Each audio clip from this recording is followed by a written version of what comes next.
আসসালামু আলাইকুম ওয়া রাহমাতুল্লাহি ওয়া বারাকাতুহু। মাইক মানে একটু বেসটা কমিয়ে দেন, কমিয়ে একটু ভলিউমটা পরিষ্কার করে দিয়ে সাউন্ডটা ক্লিয়ার করুন। আপনারা সবাই ভালো আছেন তো? বেশ বেড়ে গেল গো। হ্যাঁ, একদম পুরো কেটে দাও।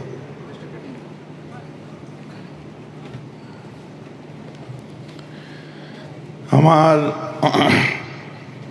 যে সমস্ত ভাইয়েরা দূর দূরান্তে আশেপাশে আছেন সবাই মাহফিলে এসে বসে পড়ুন। মাশাআল্লাহ, এখন পাকা বাড়ি, ঘর দূর, সোফা, এসি সব বাড়িতে দিয়েছে। চটে বসা অভ্যেস কেটে যাচ্ছে। একটু চটে এসে বসুন। দুনিয়ার কোনো নেতার জন্য লাখ টাকা দিলে মানুষ চটে বসতে চায় না, কিন্তু দিন দুনিয়ার বাদশার কথা শুনতে আমির, রাইস, ধনী, গরিব চটে বসতেও আমাদের লজ্জা লাগে না, আর ভিক্ষা করে তাবারুক নিতেও আমাদের লজ্জা লাগে না। সুবহানাল্লাহ বলেন, তাই তো নাকি? কারণ আমি বিদেশ থেকে আসিনি, আমিও হুগলির ছেলে। মাশাআল্লাহ, আপনারা যারা আছেন বাড়ির বিয়ে শাদিতে বিভিন্ন প্রোগ্রামে 1 নম্বর দেরাদুন চালের বিরিয়ানি করে সব খাওয়ান, এর থেকে বড় বড় মজলিস খাইয়ে দেন। সেই মানুষগুলো চটের উপরে এসে বসেছেন আপনারা কেন? যে আমাদের একটাই কথা, যে গুনাহগার হতে পারি কিন্তু ভালোবাসার অধিকার আমাদের কেড়ে নেয়নি কেউ। আমরা ভালোবাসি।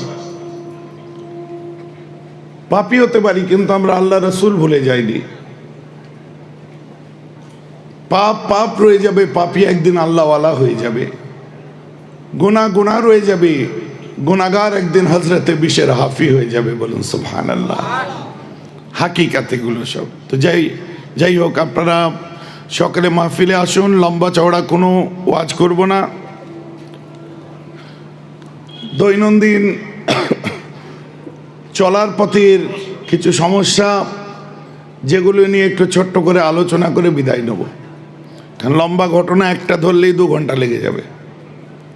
আর আপনারা আমার কাছের মানুষ, পাশের মানুষ, নিশ্চয়ই খবরাখবর পাচ্ছেন, রেখেছেন। বিশেষ করে আমার মহব্বতের যেসব ছেলেরা ওঠা বসা করে আমার সঙ্গে, তাদের মুখ থেকে আপনারা শুনছেন। ডাক্তারের কথা অনুযায়ী পুরো বলে 3 মাস রেস্ট সম্ভব। ঘরে শুয়ে থাকলে মনে হয় বিছানা কামড়ায়, কতক্ষণে উঠবো, শুধু এইরকম হয়। তো সেইরকম অ্যাটমসফিয়ারের মধ্যে দিয়ে থেকেও আপনাদের মহব্বতে আপনাদের এই জালসায় এসে পৌঁছেছে। আপনাদের মূল্যবান দোয়া থেকে বঞ্চিত না করে আপনারা আপনাদের মূল্যবান দোয়া দ্বারা আমার জীবনকে ধন্য করার লক্ষ্যে মাহফিলে বসুন। মাশাআল্লাহ, এতক্ষণ আমাদেরই ছোট ভাই, আমাদেরই বড় আদরের সন্তান আপনাদের সামনে সুমধুর কণ্ঠে প্রাণ জোড়ানো শব্দ বাচন দিয়ে আপনাদের সকলকে মুগ্ধ করলো। আপনারা ওর জন্য দোয়া করবেন। সকলে বলুন আল্লাহুম্মা আমিন। আউযু বিল্লাহি মিনাশ শাইতানির রাজীম।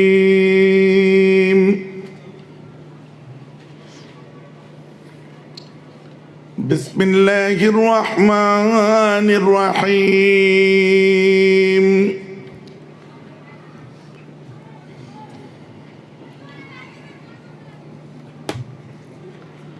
আলহামদুলিল্লাহি কাফা ওয়া সালামুন আলা ইবাদিহিল্লাযীনা ইসতাফা।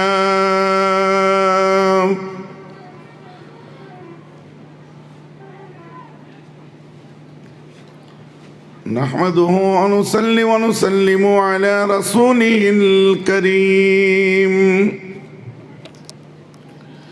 أما بعد فأعوذ بالله من الشيطان الرجيم. بسم الله الرحمن الرحيم. إن الله وملائكته يصلون على النبي يا أيها الذين آمنوا صلوا عليه وسلموا تسليما اللهم সবাই মিলে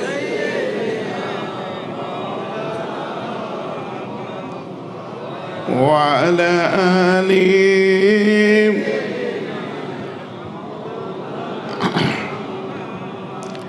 يا صاحب الجمال يا سيد البشر من وجهك المنير لقد نور القمر لا يمكن الثناء كما كان حقه بعد از خدا بزرگ توئی قصے مختصر اللہم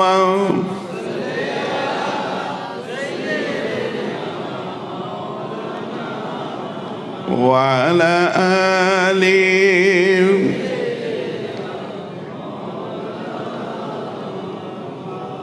মাশাআল্লাহ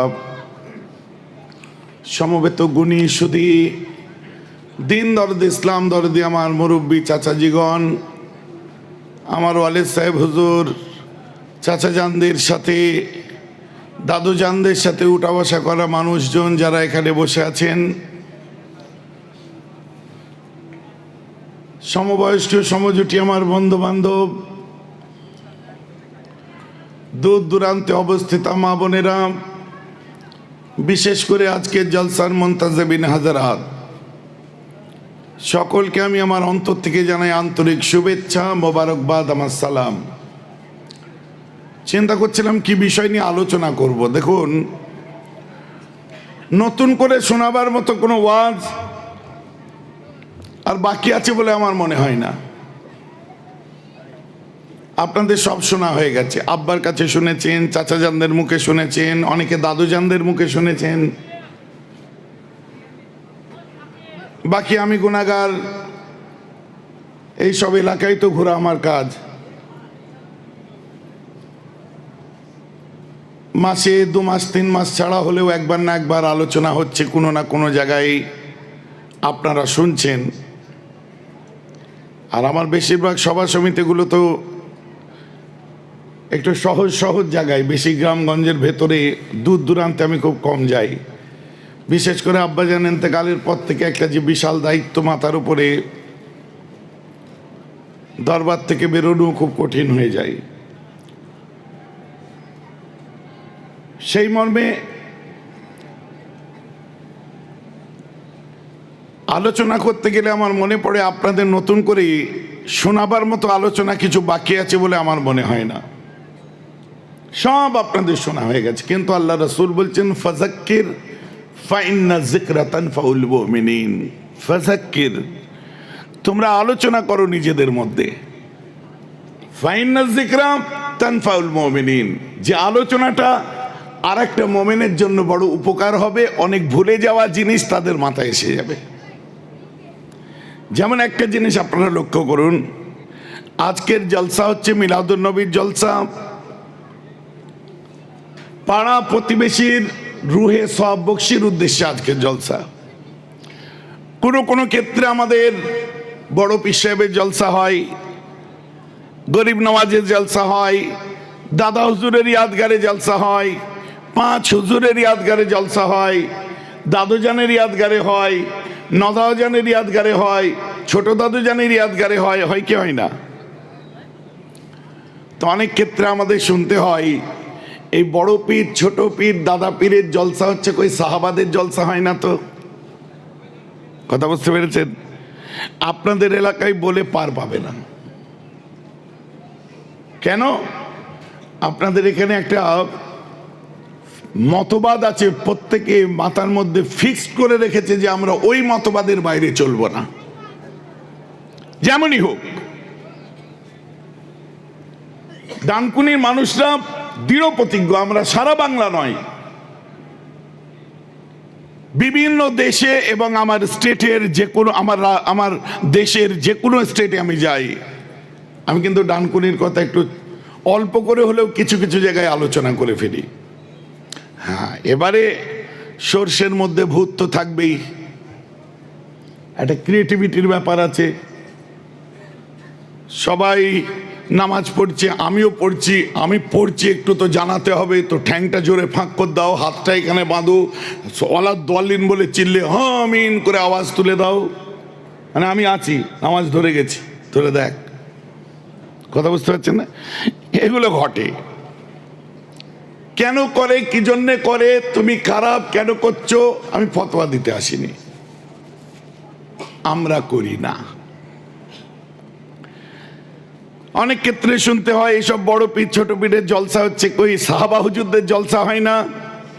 আপনাদেরকে বললে আপনারা চুপ করে যান, কিন্তু আমাকে যখন বলে আমি বলি এত বেশি হয় যে আমরা এত বেশি হয়, এত কাছে হয় যে কাছ থেকে অনেক জিনিস দেখা যায় না। যেমন আপনি লক্ষ্য করে দেখুন, আপনার সব থেকে কাছের জিনিসটা আপনি দেখতে পাচ্ছেন না।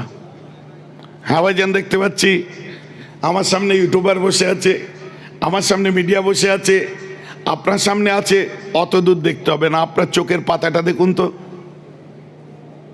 দেখতে পাবেন?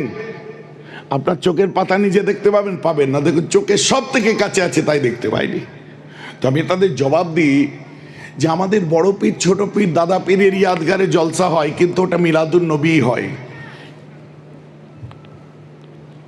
তবে এইসব হুজুরদের জলসা একটু কম হয়, সাহাবাদের জলসা খুব বেশি হয়, যেটা আমরা এত বেশি হয়, এত কাছে হয় যে আমরা শুনতে পাই না, দেখতে পাই না, শুনেও না শোনা করি। যেমন আপনি শোনেন, আলা আমিরুল মুমিনিন আবু বকর সিদ্দিক ওয়া আলা আমিরুল মুমিনিন আন-নাতিক বিল হক সাবা ওয়াজির নবী আল মুস্তাফা সানি আল খুলাফা ওমর ইবনে আল খাত্তাব ওয়া আলা জামিল কুরআন উসমান বিন আফফান ওয়া আলা আসাদুল্লাহিল গালিব আলী ইবনে আবি তালিব ওয়া আলা ইমামাইন আল উমামাইন সাইয়্যিদাইন আল শরীফাইন নবী মুহাম্মাদিন আল হাসান ওয়া আবি আব্দুল্লাহ আল হুসাইন। হয় কি হয় না? শুনেছেন? কবে শুনেছেন? ও হো হো, এই জুম্মায় শুনেছেন তো? তো প্রত্যেক জুম্মায় তাদের জলসা হয়, বলুন না সুবহানাল্লাহ। সেই তুলনায় দাদা হুজুরেরটা কম হয়, সেই তুলনায় গরিব নওয়াজেরটা কম হয়, সেই তুলনায় বড় পীর সাহেবেরটা কম হয়। তো কি বললাম, আপনাদের জানা আছে ফাইন্না যিকরা তানফাউল মুমিনিন, আলোচনা করলে একটা মুমিনের উপকার হয়। এই যে যেমন দেখুন আপনাদের মনে পড়ে গেল, তো আমাদের এখানে আসাটা মনে করিয়ে দেওয়ার জন্য আছে, খালি স্মরণে ধরিয়ে দেওয়া। এই জলসা আরম্ভ করেছিলেন কে? হুজুর হযরতে জাইনুল আবেদিন। কে ছিলেন উনি? আমাদের জান, আমাদের কলিজা ইমাম হুসাইনের লাগতে জিগার ইমাম হুসাইন সাহেবজাদা। প্রথম এই জলসা কোথায় করেছিলেন? এই জলসা প্রথম করেছিলেন কুফার মসজিদে ইয়াজিদ বাহিনীর সামনে দাঁড়িয়ে। তিনি খোলাফায়ে রাশেদিনদের কথা বললেন, আব্বার কথা বললেন, ওনার চাচার কথা বললেন, ওনার আম্মা ওনার দাদির কথা বললেন। কথা বুঝতে পারছেন না? কে? আম্মাজান ফাতেমার কথা। ওয়ালা সাইয়্যিদাতিন নিসাওয়াতি মিন আহলিল জান্নাহ ফাতেমাতুজ জোহরা। এগুলো আমাদের অনেক বেশি করে হয়। তো যাই হোক, আমি এখন নতুন করে কিছু ওয়াজ করব না, আপনাদেরকে একটা গল্প শোনাই, তারপরে ওয়াজ ধরি। গল্প শুনবেন ভাইজান? গল্প শুনবো আপনার আব্বার কাছে, আমরা হাদিস শুনে অভ্যস্ত।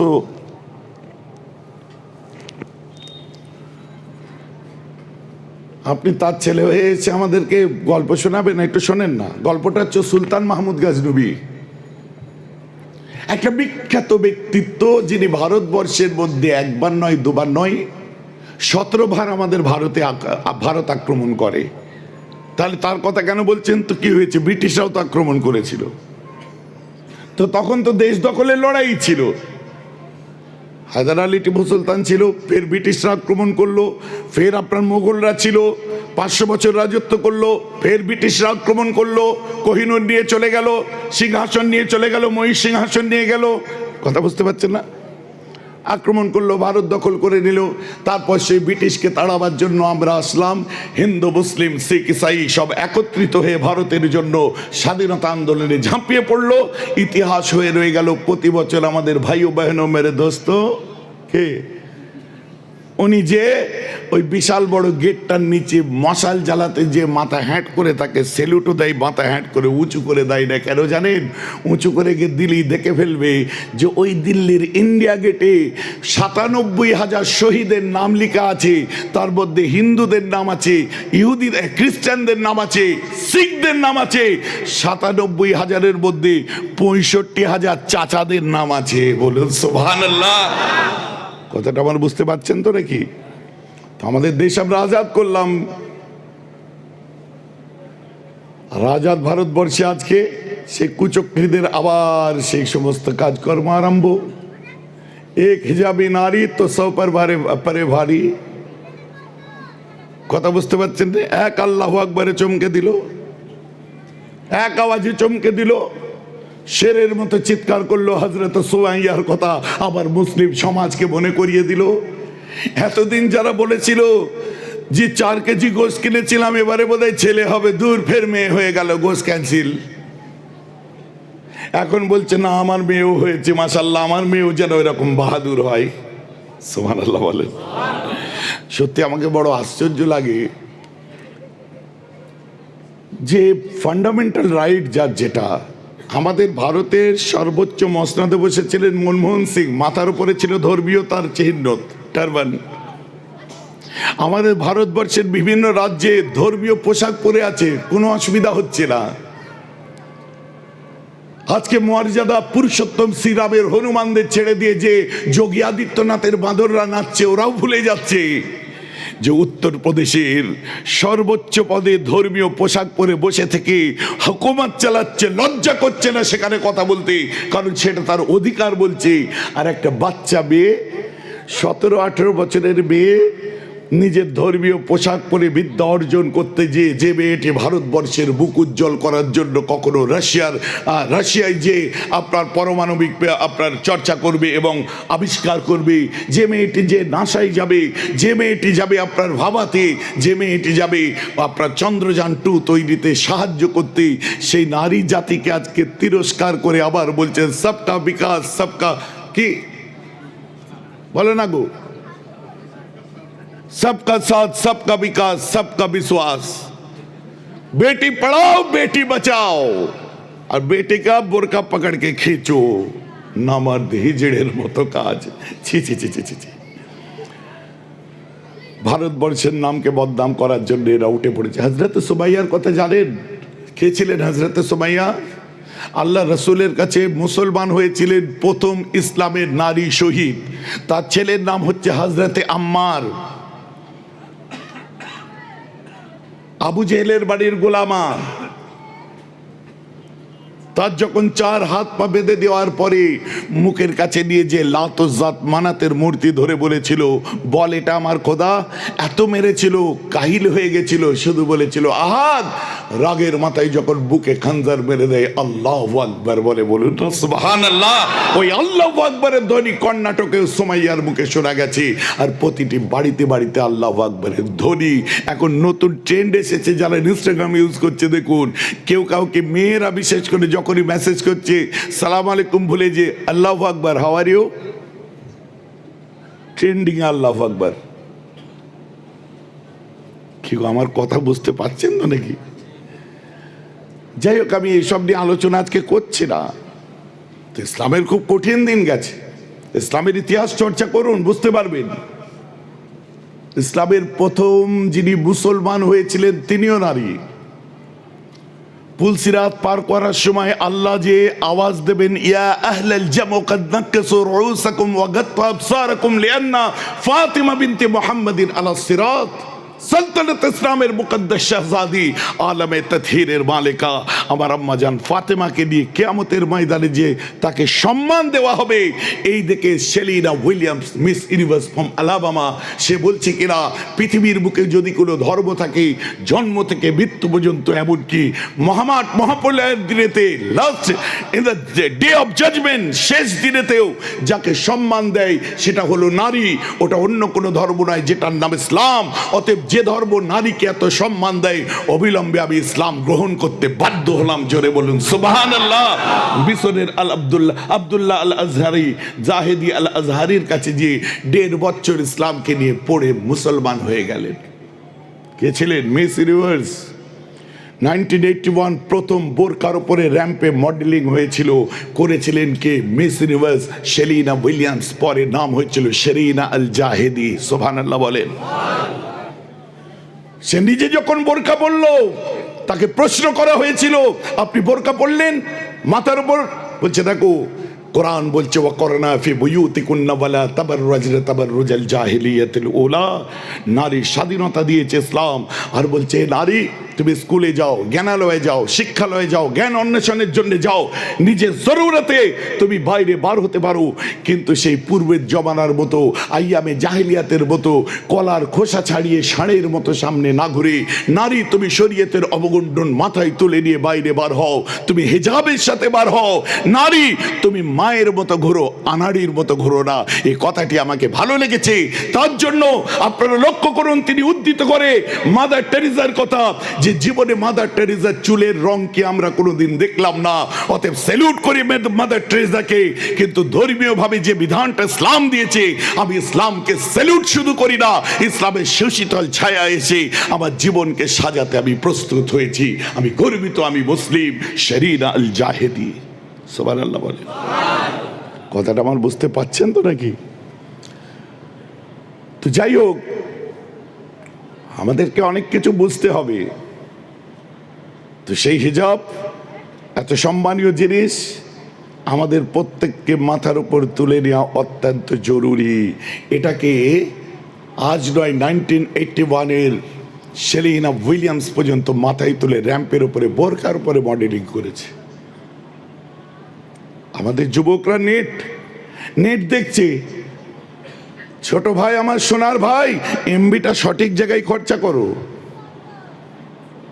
অনেক জ্ঞান বাড়বে। নেট খারাপ জিনিস না, সঠিক জায়গায় ব্যবহার করুন। আমরা সবসময় তো নেটেই পড়ে আছি নাকি?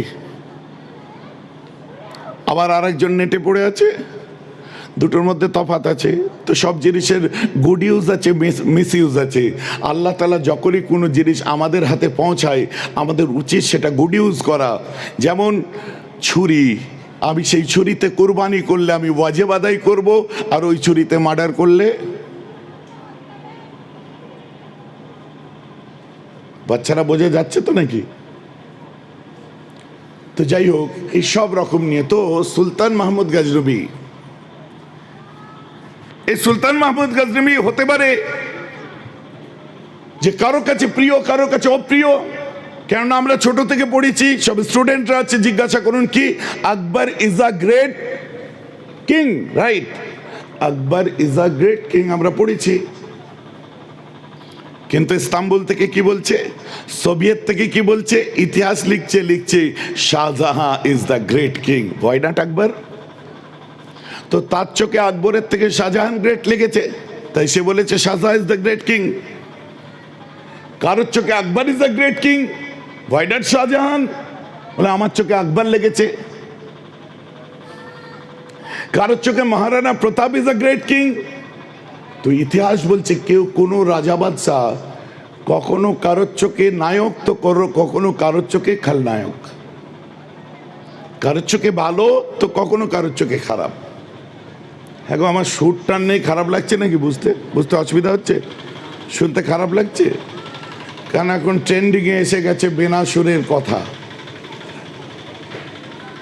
ওয়ার্ল্ড ওয়াইড এখন যে আলোচনা হচ্ছে বেনাসুরে, এখন এরা সব কষ্ট করে এসেছে। আপনারা ডানকুনির আগ ডাকায় দেখছেন, আর এদের এর মধ্যে দিয়ে সারা পৃথিবী দেখছে। এখন ট্রেন্ডিংয়ে যেটা এসছে সেটা করতে হবে তো নাকি?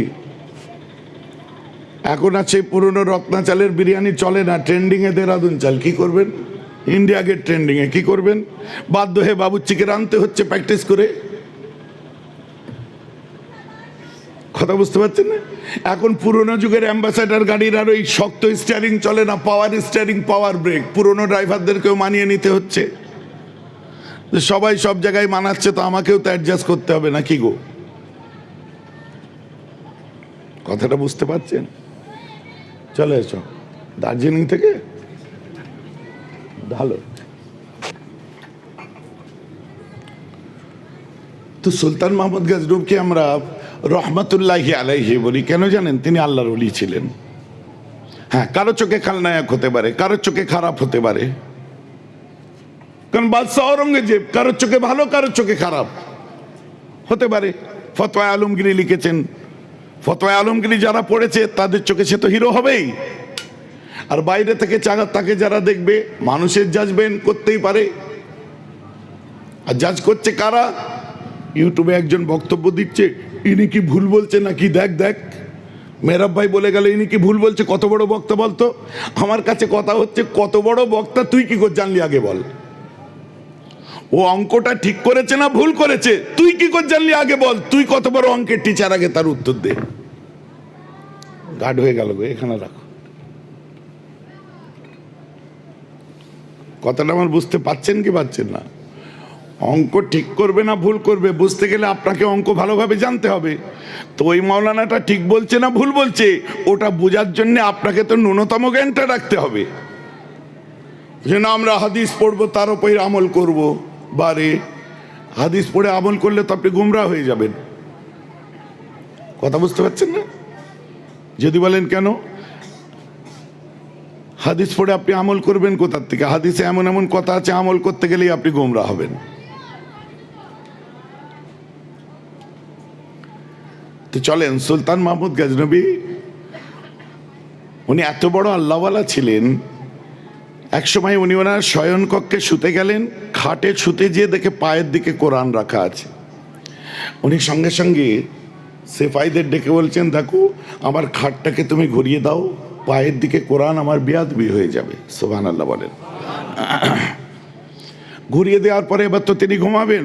বলছে না, আমি কোরআন দেখলাম আর ঘুমাবো না, আমি কোরআন তেলাওয়াত করব।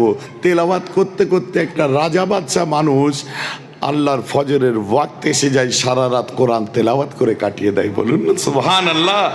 তো আল্লাহওয়ালা রাজা ছিলেন, মহান হস্তি ছিলেন, বীর যোদ্ধা ছিলেন। তিনি হলেন সুলতান মাহমুদ গজনবী। ইনার রাজা বাদশাদের উদ্ভট শখ। সে একটা বাংলায় কথা আছে না, বড় লোকের খেয়াল খ্যাপা শিয়াল ভাঙা দিয়াল, সাবধানে থেকো, বলে না? তো বড় লোকের খেয়াল, রাজার খেয়াল, হঠাৎ দরবারে একদিন বলছে, শোনো আমি রাত্রে শুলাম, ঘুম থেকে উঠে আমার একটা খেয়াল হলো। বলে কি? বলছে আমি একটু খেজরে আলাইহিস ইসলামকে দেখতে চাই, যিনি পানিতে আছেন সেই নবী খেজরে আলাইহিস ইসলামকে দেখতে চাই। কে দেখাবে বলেন? এখন রাজার খেয়াল, বড় লোকের খেয়াল। হুজুর কি করতে হবে? বলছে যদি কেউ পারে আমার রাজত্বে কে কে আছে সবাইকে ডাকো। গোটা দেশটাকে ডেকে নিল। ফকির এলো, আমির এলো, গরিব এলো, মিসকিন এলো, আলেম এলো, ফাকি এলো, পীর এলো, শায়েখ এলো, সব এলো, মৌলানা এলো, মৌলবি এলো, ইমাম এলো, হাজি এলো, গাজী এলো। সবাইকে বলছে, এই ইমাম সাহেব আপনি পারবেন? না হুজুর, মাথা হেঁট। পীর সাহেব পারবেন? না হুজুর। মুফতি সাহেব আপনি সুলতান মাহমুদ গজনবী দেখাতে পারবেন? না হুজুর। মৌলানা সাহেব পারবেন? না হুজুর। কে পারবেন হাত তুলে দেখান। একটা ছেঁড়া ফাটা লুঙ্গি টুঙ্গি পরেছিল, হাত তুলে দিয়েছিল, চুল উস্কো কুস্কো হাত তুলেছে, চোখ বন্ধ করে তুলে দিয়েছে হাত। আপনি পারবেন? বলছে হ্যাঁ। কি করতে হবে? বলছে আমি নদীর ধারে যে ইবাদত করব 6 মাস ধরে, আর আপনার বাড়ি থেকেই কিছুটা দূরে মাদ্রাসার পাশেই আমার বাড়ি, ওখানে আমার বউ আছে, 3টে বাচ্চা আছে, মা আছে, বুড়ো বাপ আছে, ওদেরকে আপনার রাজকীয় খানা 6 মাস ধরে পাঠাবেন।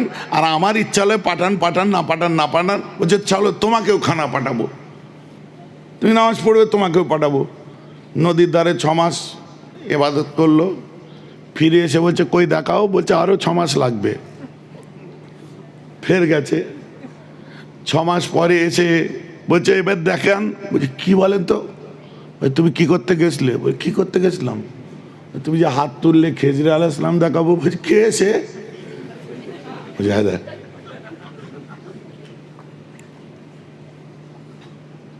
যে তো সাংঘাতিক লোক।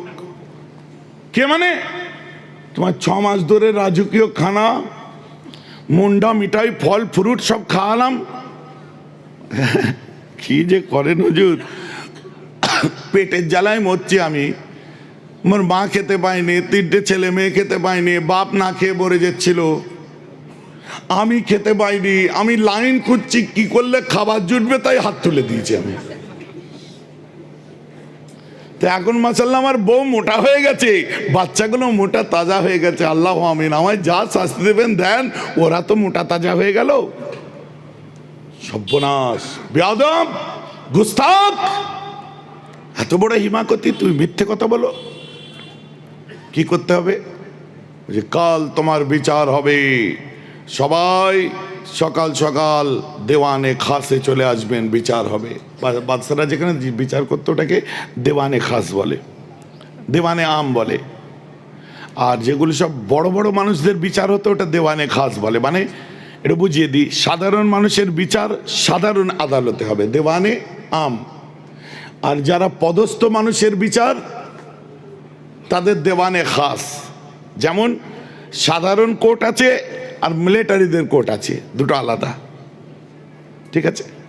সাধারণ মানুষের হাইকোর্টের ফাইসালাতে তাকে আপনার যাবজ্জীবন দিচ্ছে, মিলিটারিদের হাইকোর্ট না কোর্ট মার্শাল করে দেয়, এরকম একটা সিস্টেম আছে। তো তখনও ছিল, বিচার হচ্ছে, বিচারে সব লোক এসছে, কালো সাদা সুন্দর, আপনার বেঁটে লম্বা সব রকম মানুষ, আলে মোলামা সব এসছে।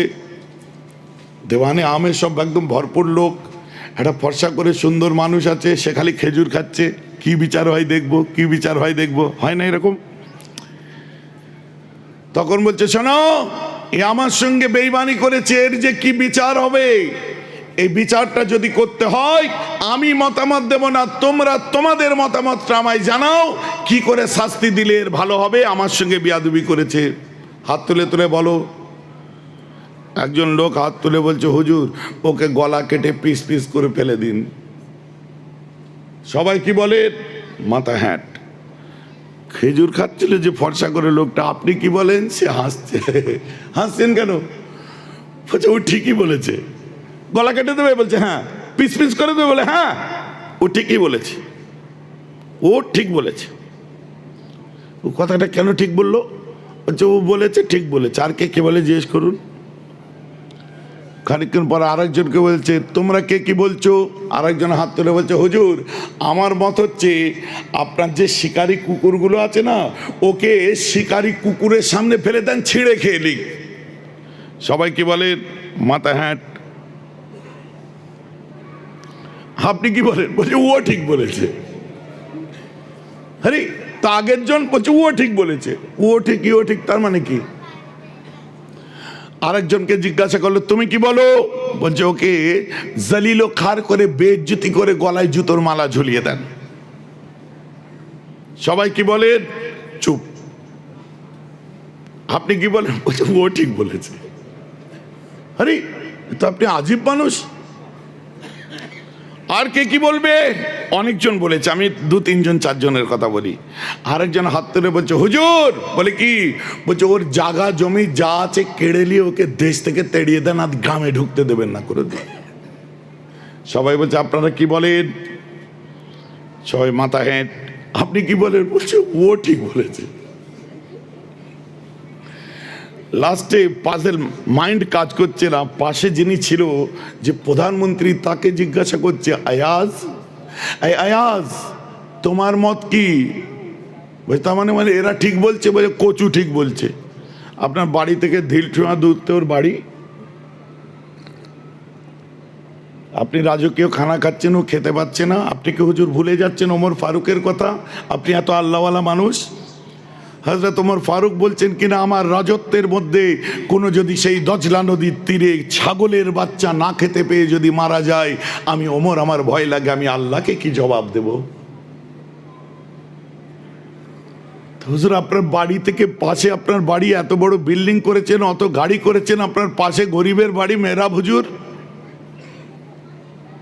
গরিবের মেয়ে, গরিবের ছেলে মেয়েগুলো খেতে পাচ্ছে কিনা দেখছেন না? আপনি মুরিদের নিচ্ছেন আর দামি দামি গাড়ি বাড়ি করে চালাচ্ছেন। আল্লাহর কাছে কি জবাব দেবেন?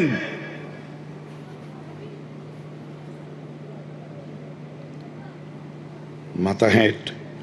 কি করবো আয়াজ? ও যে আপনি অবিলম্বে ওকে বেগুনা বেকসুর খালাস দেন, মাফ করে দেন, আর আল্লাহর আযাব থেকে বাঁচার জন্য ওর বাড়িতে রাজকীয় খানা সারা জীবন পাঠান। এটাই আপনার গুনাহ মাপের ওসিলা। এতদিন যে না খেয়ে আপনার পাশে থেকেছে, আর ওকে রাজদরবারে চাকরি দেন এবং ওর অনারিয়াম সিস্টেম ভাতা মাইনে চালু করে দেন, তবে যদি আল্লাহর কাছে পার পান। সুবহানাল্লাহ বলেন, জোরে বলেন সুবহানাল্লাহ। সুলতান মাহমুদ গজনবী কাঁদছে। ওই মানুষটার হাসে না, গম্ভীর চোখটা মুছে বলছে, আপনি কি বলেন? আমার তো চোখ খুলিয়ে দিল। বলছে, কি আর বলবো, ছেলেটার রক্তটা ভালো। বলে এই কি কথা হলো? আয়াজের রক্ত ভালো খারাপ আপনি কি করে জানলেন? বলছে, জানেন তো। যথারীতি ওকে মাফ করে দিল, ওকে সারা জীবনের জন্য চাকরি দিয়ে দিল দরবারে, ওর বাড়িতে রাজকীয় খানা সারা জীবনের জন্য পাঠাতে আরম্ভ করলো। কথা বুঝতে পারছেন? দিয়ে বলছে এর বিচার হওয়া দরকার। বলে কুকুরের সামনে দে, তাও বলে ঠিক। বলে পিস পিস করে দে, তাও বলে ঠিক। গলায় জুতোর মালা পড়া, তাও বলে ঠিক। বলে জাগা জমি কেটে তাড়িয়ে দে, বলে তাও ঠিক। ওকে ধর, আগে ওর বিচার কর, তারপর অন্য কারো কি হবে দেখা যাবে।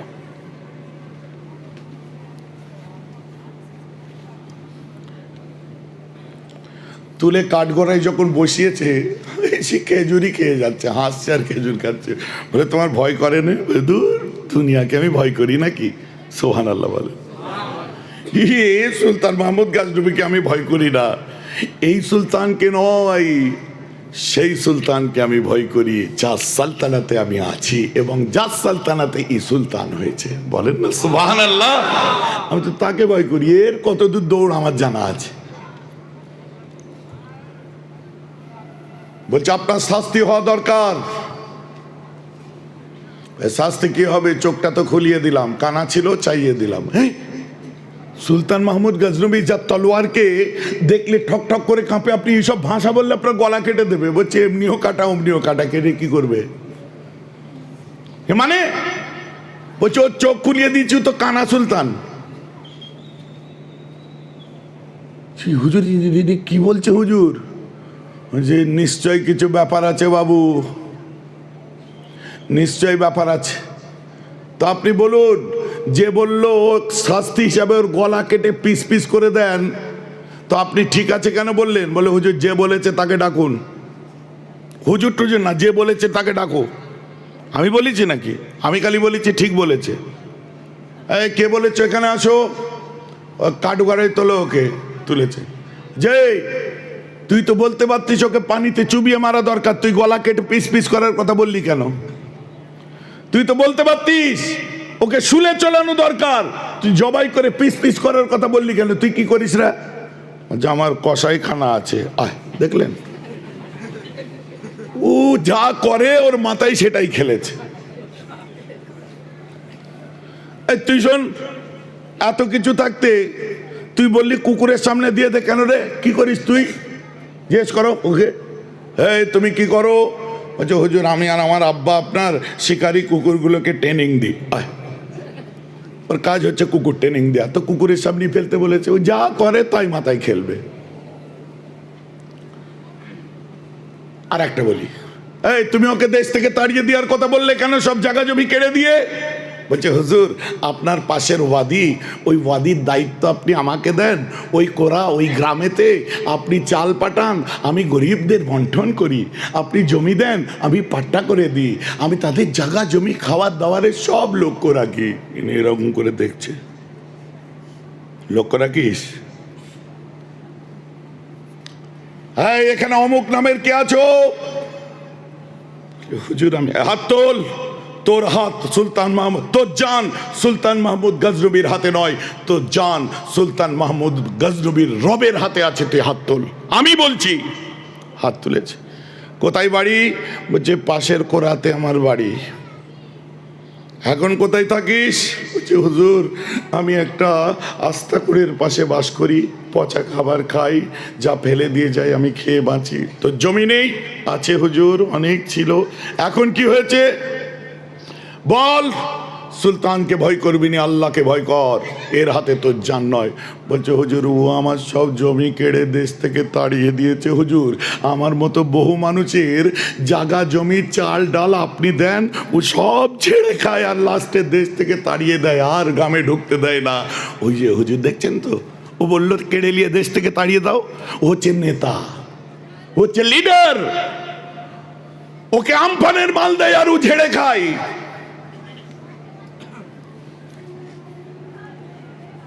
ওকে সবুজ সাথী দেয়, দুর্নীতি করে, ওর লিডাররা ওর জন্য যা কিছু স্যাংশন করে ও পেটে খায়,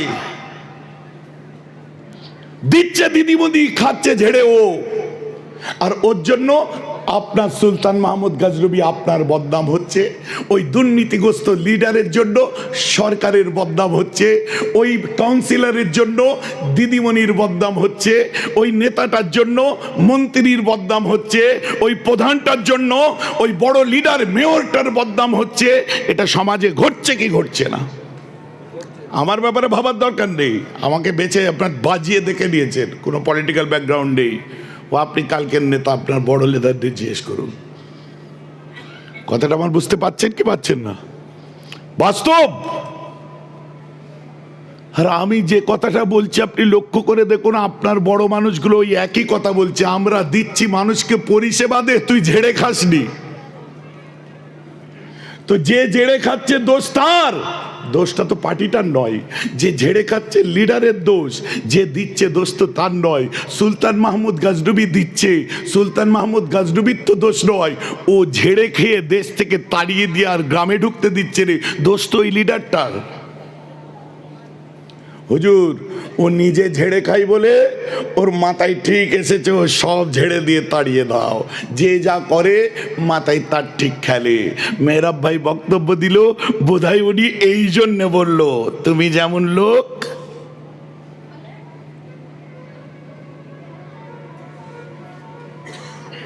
বুঝতে পারেননি, তুমি কসাই, তোমার মাথায় কাঁটাটাই এসেছে, তাই তুমি যেমন মাথায় চিন্তা করো আমার বক্তব্য তোমায় তেমনই লাগবে। কিন্তু তোমার আমার মহব্বত দুনিয়ার জন্য নয়। যে ছেলেটি সিপিএম করে সে আমার মুসলিম হলে আমার নবীর উম্মত, যে ছেলেটি টিএমসি করে মুসলমান হলে আমার নবীর উম্মত, যে ছেলেটি আইএসএফ করে মুসলমান আমার নবীর উম্মত, যে ছেলেটি কংগ্রেস করে মুসলমান হলে আমার নবীর উম্মত। অতএব আমার সঙ্গে যে আপনার মহব্বতের জায়গা থাকবে সেটা দুনিয়ার লিডারের জন্য নয়, দুনিয়ার দাদার জন্য নয়, দুনিয়ার দিদির জন্য নয়। আমার আপনার মহব্বত ছিল যেমন মুজাদ্দেদ জামানের আমলে, পাঁচ দাদুর আমলে, আজও পর্যন্ত আমাদের মহব্বত দুশ্মনী দুটোই হবে আল্লাহ তার রাসূলের জন্য। জোরে বলুন সুবহানাল্লাহ। কথাটা বুঝতে পারছেন কি পাচ্ছেন না? গল্পটা কেমন লাগলো বলেন? এখন আপনারা ভাবতে যেও ভয় লাগছে, কারণ যেটা ভাববো আমি বোধহয় তেমনই লোক, তাই অমন ভাবছি। সেই ইউটিউবার গুলো পরে বলে ভাইজান আপনার ওই গুছিয়ে বেঁধে মান না অন্যরকম লাগে। আজ আমি কেন গালাগাল করব? আমরা কবরে যখন শোবো, কবরে শোবার সময় কি বলবে? বিসমিল্লাহি ওয়া ফি সাবিলিল্লাহি ওয়া আলা মিল্লাতি রাজীব গান্ধী, সোনিয়া গান্ধী, ইন্দিরা গান্ধী, মমতা ব্যানার্জি, বুদ্ধদেব ভট্টাচার্য বলবে কি? ঠিক করে বলেন, কি বলবে? ওয়া আলা মিল্লাতে রাসূলুল্লাহ, আর রাসূলের মিল্লাতে আমরা কবরে যাব। যাদের রাজনীতি করার ইচ্ছে করুন, আমার আপত্তি নেই, যেটা পছন্দ করবেন করুন, কিন্তু একটা জায়গায় আমাদের সব জার্সি খুলে ফেলতে হবে যখন আমাদের কওমের ব্যাপার আসবে। একটা জায়গায় জাতি জার্সি সব খুলতে হবে যখন দেশত্বের প্রশ্ন আসবে। একটা জায়গায় জার্সি খুলে ফেলতে হবে যখন মানবতার প্রশ্ন আসবে। একটা জায়গায় সব পার্টির জার্সি খুলতে হবে যখন মূল্যবোধের লড়াই আসবে। এক জায়গায় সব জার্সি খুলতে হবে যখন নিজের সত্তা বাঁচাবার প্রশ্ন আসবে। তখন আমি কোনো পার্টির নয়, তখন আমি আমার দেশের, তখন আমি আমার কওমের। বলেন না সুবহানাল্লাহ। শুনতে খারাপ লাগছে নাকি? ব্যাপার বুঝতে হবে। অনেক দিন ধরে তো মেহরাব ভাই সেই ফুসফুস করছিল, বন্ধ হয়ে গেল কেন? বন্ধ হয়ে গেল কেন? এত কথাবার্তা, চুপ হয়ে গেলেন কেন? বলুন এখন। বলছি বাবা এখন বললে আবার আমাদের বড় লিডারগুলো আমাদের বকছে। তার মানে বুঝতে হবে আমাকে ধরার খুপড়ি তোমার নেই, আছে তোমার উপরওয়ালার।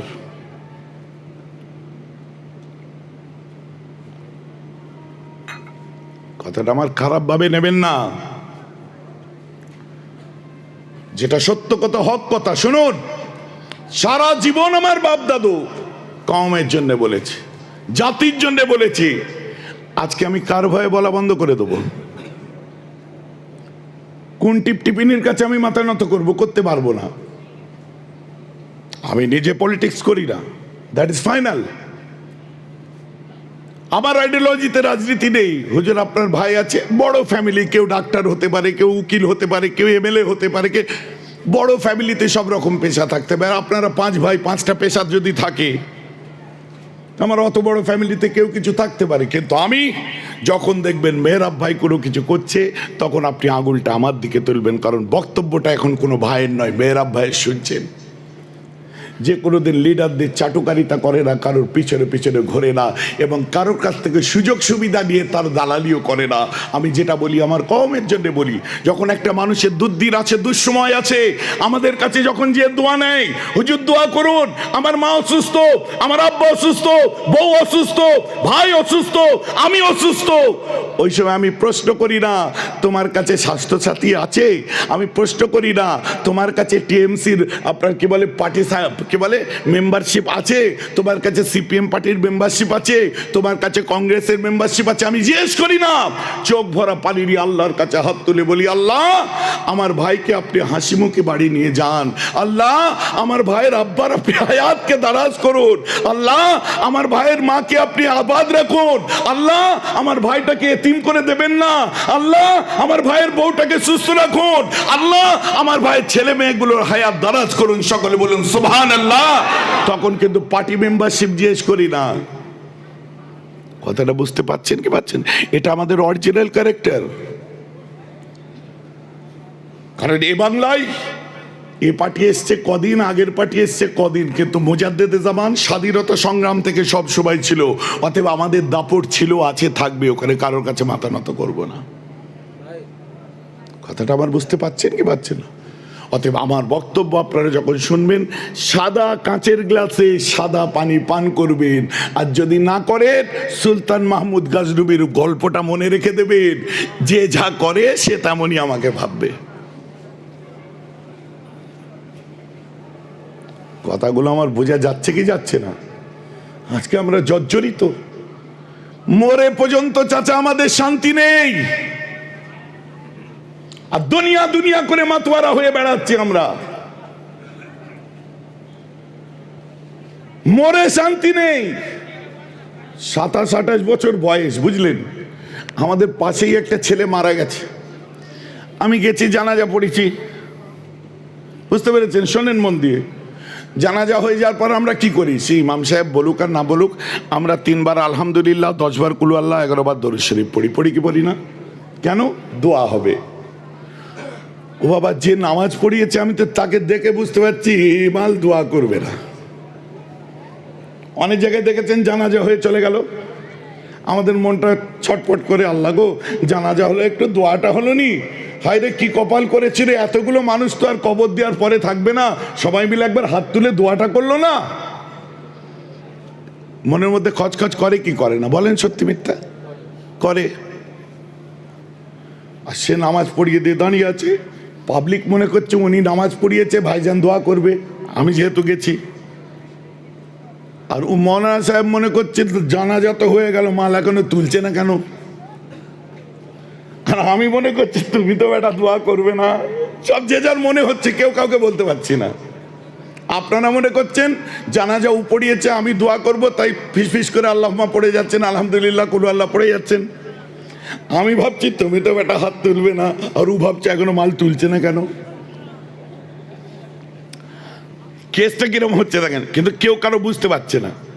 আমার তো ভয় ডর নেই, আল্লাহুম্মা আমিন, হাত তুলে দিয়েছি। আর মাশাআল্লাহ সবাই হাত তুলে দিয়েছে, সেও দেখে এরকম করে হাত তুলে দিয়েছে।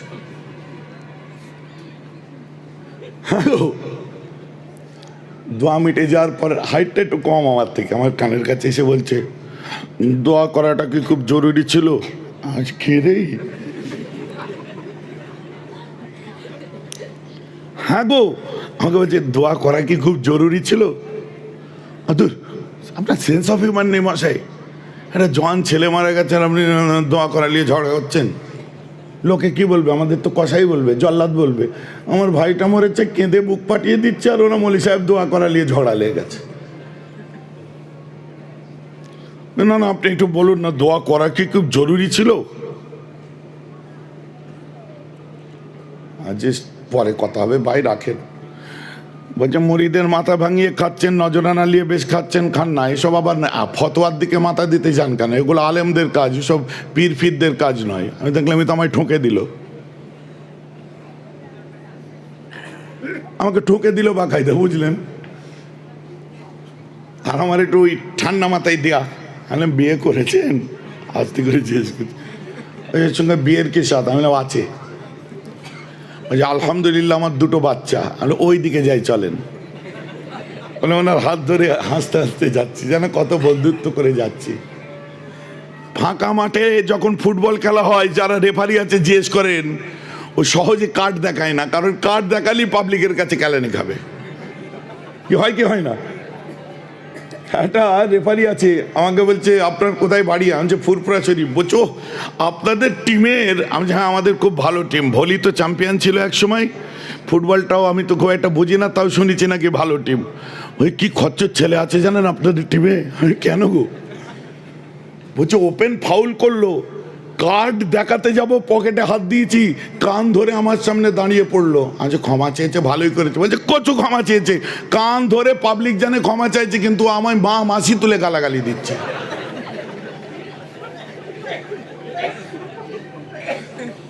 কথা বুঝতে পারছেন না? লাল কার্ড দেখাতেন, বলছি ও কান ধরে আছে, ও ক্ষমা চাইছে, এবার যদি লাল কার্ড দেখায় যা মারপত্র তো ডবল পড়বে আমার উপর।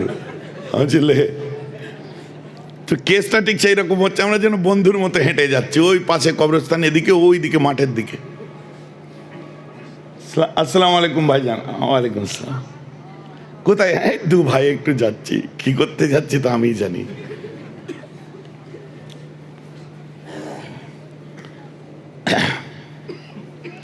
আর কি বলছিলেন বলুন তো?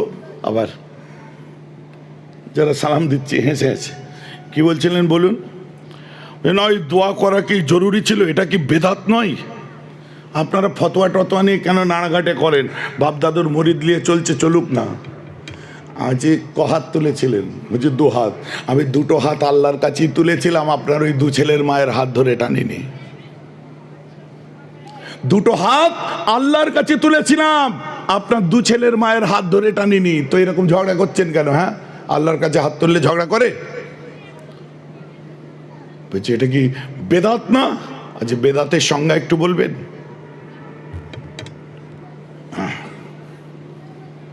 না মানে নবীর যুগে, সাহাবার যুগে এইসব হাত তোলার সিস্টেম ছিল?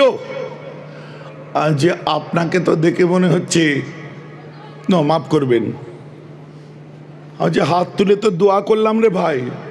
তখনও আমাকে বলছে কেন? জানা যায় তো দোয়া। আমি তো চমকে উঠলাম, আছে হুজুর জানাজা দোয়া নয়। বলছে কেন? নিয়তের সময় বলিনি এই মাইয়াতের প্রতি দোয়া বলিনি? আচ্ছা হ্যাঁ বলেছেন, কিন্তু ওই নিয়তে তো এই কথাও বলেছেন ফরজে কিফায়া জানাজার নামাজ ইমামের পিছনে ইক্তেদা করে কাবা শরীফের দিকে মুখ করে পড়িতেছি। আপনি নামাজের নিয়ত করে দাঁড়ালেন কেন? যে না না জানাজা তো দোয়া, মাইয়াতের জন্য দোয়াই তো জানাজা। আমি শুনুন, জানাজা দোয়া নয়, হর হালে বলতে পারবেন না। জানাজা হচ্ছে নামাজ, আর নামাজের পরে দোয়া চাওয়া হচ্ছে উত্তম সময়। এটা কোরআন হাদিস দ্বারা সাব্যস্ত হয়ে গেছে। সাহাবা ইকরামরাও নামাজের পরে দোয়া চেয়েছেন, আল্লাহ রাসূল নামাজের পরে দোয়া চাইতেন, কখনো কখনো হাত তুলে, কখনো হাত নামিয়ে। অতএব নবীজি যখন হাত তুলেছে ওটা সুন্নত, তুলতেই পারি, অসুবিধা কোথায়? সাহাবারা করেছে, আজ কে বলেছে করেনি? আল্লাহ রাসূলের ইন্তেকালের পরে, মন দিয়ে শুনুন আপনারা, এগুলো জরুরি জিনিস। ঘটনা পরে শুনবেন। আল্লাহর রাসূলের ইন্তেকালের পরে 4টে যুদ্ধ হয়েছিল। একটা ওসামার যুদ্ধ, একটা উসাইলামা কাজ্জাবের যুদ্ধ, মিথ্যে নবী দাবি করেছিল তার বিরুদ্ধে। একটা হচ্ছে মুনকারে যাকাত, যাকাত দেব না বলে অস্বীকার করেছিল। আর একটা মুরতাদদের বিরুদ্ধে যুদ্ধ। এই 4টে যুদ্ধ পরিচালনা করেছিলেন হযরতে আবু বকর সিদ্দিক রাদিয়াল্লাহু তাআলা আনহু। কখন? আল্লাহ রাসূলের ইন্তেকালের পরেই। কেন? নবী ইন্তেকালের পরে বললো সব যুদ্ধে যাব, চলো। সবাই বললো রাসূল এই মাত্র ইন্তেকাল করেছে, যুদ্ধ করার ইচ্ছা নেই। বলছে এখন যুদ্ধ না করলে আধা ইমানদারগুলো আবার তো সেই আগের ধর্মে চলে যাবে। নবী নেই বলে তো ধর্মই পাল্টে মুরতাদ হয়ে যাবে। অতএব যারা মুরতাদ হয়েছে আগে ওদেরকে শায়েস্তা করতে হবে, ওরা আরো ইসলামকে ক্ষতি করবে। বললো কি করে হয়? তখন হযরতে আবু বকর সিদ্দিক নিজে একা তলোয়ার নিয়ে ঘোড়ার পিঠে উঠে বলছে তোমরা যাবে না, আমি একাই যাব। ওমর ফারুক বললেন আমিও তৈরি। সমস্ত সাহাবারা তৈরি। 4টে যুদ্ধ হলো, 4টেতেই আমরা জয়ী হলাম। বলুন না সুবহানাল্লাহ। ফিরে এসে ওমর ফারুক বললেন যে কোরআন বলছে আতিউল্লাহ ওয়া আতিউর রাসূল ওয়া উলিল আমরি মিনকুম, উলিল আমরকে মানতে হবে, মানা ওয়াজিব। এই জন্যে আবু বকরের কথা আমরা যদি না শুনতাম, দেখো সবাইয়ের ফয়সালা একদিকে, আবু বকরের ফয়সালায় জয়ী হয়ে গেল। বলুন না সুবহানাল্লাহ। এই জন্য একজনের হুকুম আমাদের শুনতেই হবে। চলেন, মুরতাদদের বিরুদ্ধে যে যুদ্ধ করতে যাচ্ছিলেন তার নাম কমান্ডার ইন চিফ, যাকে সেনাপতি করেছিলেন তার নাম হলো আলা আল হাজনবী। আলা আল হাজনবী যখন যুদ্ধ করতে চলে গেল, রাত্রে গেল, যে রাত হয়ে গেছে, উটগুলোকে রেখে খাওয়া দাওয়া করে এশার নামাজ পড়ে শুয়েছে। হঠাৎ উটগুলো পাগল হয়ে কে কোন দিকে পালিয়ে গেল। এরা বলছে হুজুর আল্লাহর কাছে দোয়া করুন, আমরা তো না খেয়ে মরে যাব, মরুভূমির মধ্যে পানি নেই, খাবার নেই, কি করব এখন? সঙ্গে সঙ্গে বলল দোয়া করার সময় আছে। বলে ফজরের ওয়াক্তে, ফজরের নামাজের পরে ফারাফা ইয়াদাই, হাত দুটো আসমানের দিকে তুলে নামাজের পরে দোয়া চাইলো। উটগুলো আবার গলার মধ্যে ঘুমটি বাঁধা ছিল, ঝুনঝুন শব্দ করতে করতে সব ফিরে আসলো। বলুন সুবহানাল্লাহ। বলছে হুজুর আপনি তখন কেন দোয়া চাইলেন না? বলছে আল্লাহর কাছে দোয়া চাওয়ার উত্তম সময় হলো নামাজের পর, আর জানাজা হচ্ছে নামাজ, তাই নামাজের পরে আমরা দোয়া চাই। সুবহানাল্লাহ বলেছেন। তখন বলছে জানাজা নামাজ তো রুকু সেজদা কই, ওটা তো দোয়া। আচ্ছা হুজুর দোয়া করতে গেলে উজুর প্রয়োজন নেই, দোয়া করতে গেলে উজু করা শর্ত নয়, জানাজা পড়তে গেলে উজু করা শর্ত, যেমন নামাজ পড়তে গেলে উজু করা শর্ত। নামাজে যে যে জিনিস শর্ত আছে জানাজায় সব আছে। দোয়া করতে গেলে ইমামের পিছনে ইক্তেদা করতে হয় না, দোয়া করতে গেলে কাতার দিয়ে দাঁড়াতে হয় না, দোয়া করতে গেলে কেবলার দিকে মুখ করা জরুরি নয়, দোয়া করতে গেলে আল্লাহু আকবার বলে তাহরিমা বাঁধা জরুরি নয়, দোয়া করতে গেলে 4টে তাকবীর দেওয়া জরুরি নয়। কথা বুঝতে পাচ্ছেন কি পাচ্ছেন না? উফ, আপনারা বুঝতে পাচ্ছেন? হ্যাঁ না বলবেন তো? আল্লাহুম্মা ইন্নী আউযু বিকা মিনাল খুবসি ওয়াল খাবায়েস, ভাত খাওয়ার দোয়া তো।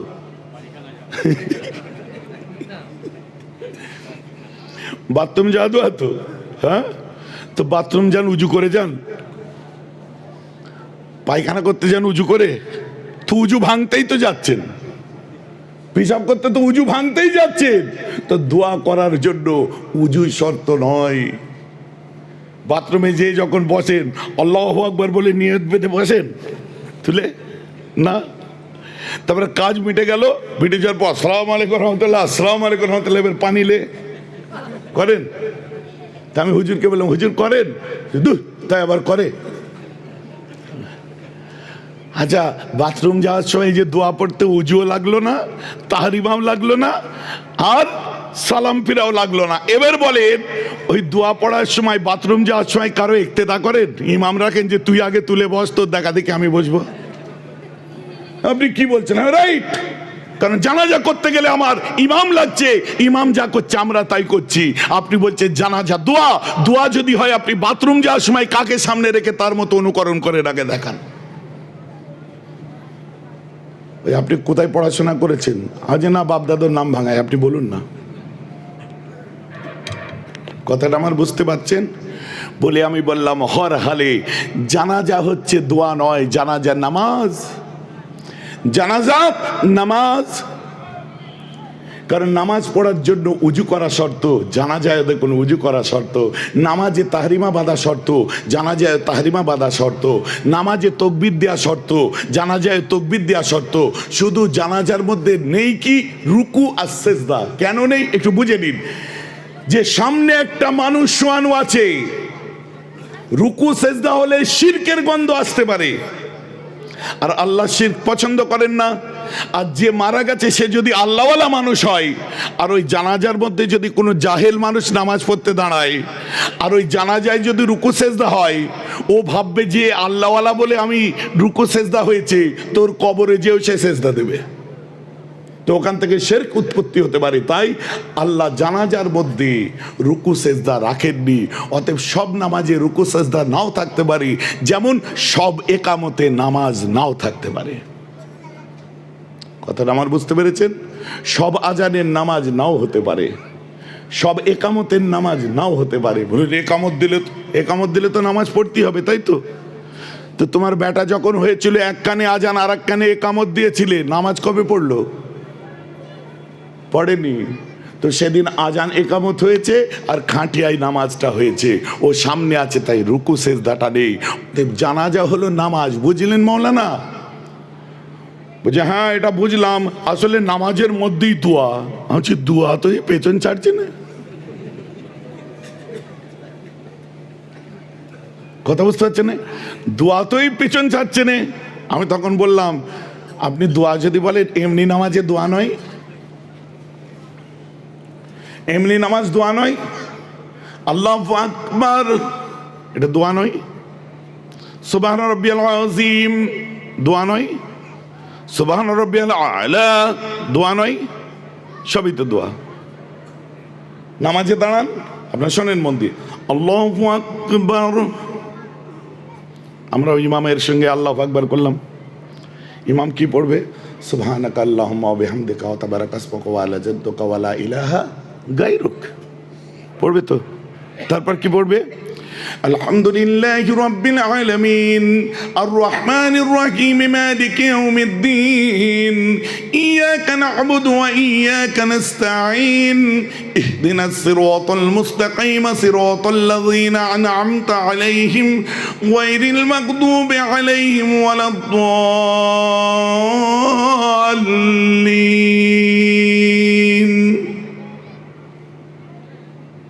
আপনার ঠোঁটগুলো লড়ে উঠলো কেন ভাই?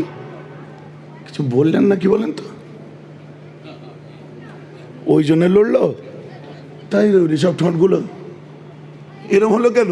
সত্যি কথা বলেন না গো, কিছু বললেন না? কি আমায় খারাপ বললেন না আমিন বললেন? আমি কই শুনতে পেলাম না কেন? শুনতে কেন পেলাম না? তো সেও দেখি এমন বলো, আচ্ছা আপনি ঠোঁট লালেন কেন? যে আমিন বললাম। আচ্ছা দোয়া বলেই তো আমিন বললেন, দোয়া না হলে আমিন হয়? বলেন না সুবহানাল্লাহ। তো যে কোনো নামাজই তো দোয়া, তাই তো আমিন বলি। তো ভাই আপনি আস্তে করে বললেন কেন? বলছে আরে আস্তে বলতে হয় তাই। আচ্ছা একটা জায়গায় আমার সঙ্গে মিলেছে আপনার। কোথায় পড়াশোনা করেছেন? বলছে আমি দেওবন্দের একটা শাখায়। আচ্ছা হয়। তো আপনি যখন দেওবন্দের স্টুডেন্ট, তো দেওবন্দের দারুল উলুম দেওবন্দ ফতোয়ার কিতাব খুলুন, ফতোয়া ইমদাদিয়া খুলুন, ফতোয়া রশিদিয়া খুলুন, মুফতি শফি সাহেবের ফতোয়া খুলুন, ফতোয়া আহমদিয়া খুলুন। আপনাদের तमाम ফতোয়ার কিতাব খুলে দেখুন, হর হালে সমস্ত জায়গায় ইসালে সওয়াব, দোয়া বা সবর সানি করা আমলে মুস্তাহসান, এটা দেওবন্দের ফতোয়া। তো আপনি কেন এটা করলেন না? আপনি তো আপনার হুজুরদের খেলাফ কাজ করলেন। আপনি এগুলো কি করে জানলেন? আজ বাপের নাম ভেঙে।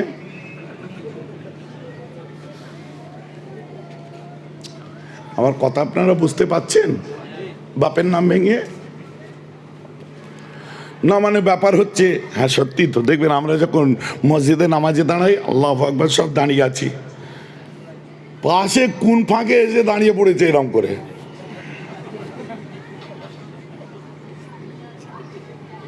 আর ওদিকে এদিকে আমার মুরব্বী চাচা বসে দাঁড়িয়ে আছে, হ্যাঁ, আর এইদিকে এই চাচাটা দাঁড়িয়ে আছে, আর পেছনে ওই চাচা দাঁড়িয়েছে। বুঝলেন? বোঝাবার জন্য বলছি। আর এক একটা চাচা আছে দেখবেন কথা না বলে থাকতে পারে না। ছোটবেলায় তারাবি পড়তে যেতাম, ছেলেরা এটাই আর কি, মানে বাচ্চারা নামাজ পড়তে পড়তে করে ওঠে না আছে না, হুজুর ভুল করে কি নামাজের মধ্যে কথা বলা হাদিস পাকে আছে, দেখবেন আমল করতে যাবেন না। ওই জন্য বলেছি সব হাদিস আমল করতে গেলে হবে না। সাহাবা ইকরামরা, বুখারীর হাদিস শুনে রাখুন, সাহাবা ইকরামরা আল্লাহ রাসূলের পিছনে নামাজ পড়তে পড়তে কথা বলতেন, কিন্তু ওটা আমাদের আমল করা যাবে? কেন যাবে না? এখন যদি কোনো আহলে হাদিসের ছেলে এসে এখন সহি হাদিস করে না, এটা কত নম্বর হাদিসে আছে বলুন তো? তাজ্জুব ব্যাপারে ভাই। আমি দরবারে বসে আছি, হঠাৎ একজন ঢুকে আসলো, আরো 2-3 জন ছেলে আছে, এসে আসসালামু আলাইকুম। ওয়ালাইকুম আসসালাম। ওই আপনার কাছে আমার একটা প্রশ্ন ছিল। আর পেছনের ছেলেগুলো ওকে এরম করছে। হ্যাঁ, কি প্রশ্ন ভাই? ওই যে আপনাদের যে মেয়েরা, হানাফিদের মেয়েরা যে স্তলের উপরে হাত বাঁধে, ওটা কত নম্বর হাদিসে আছে সহিহ বুখারীর?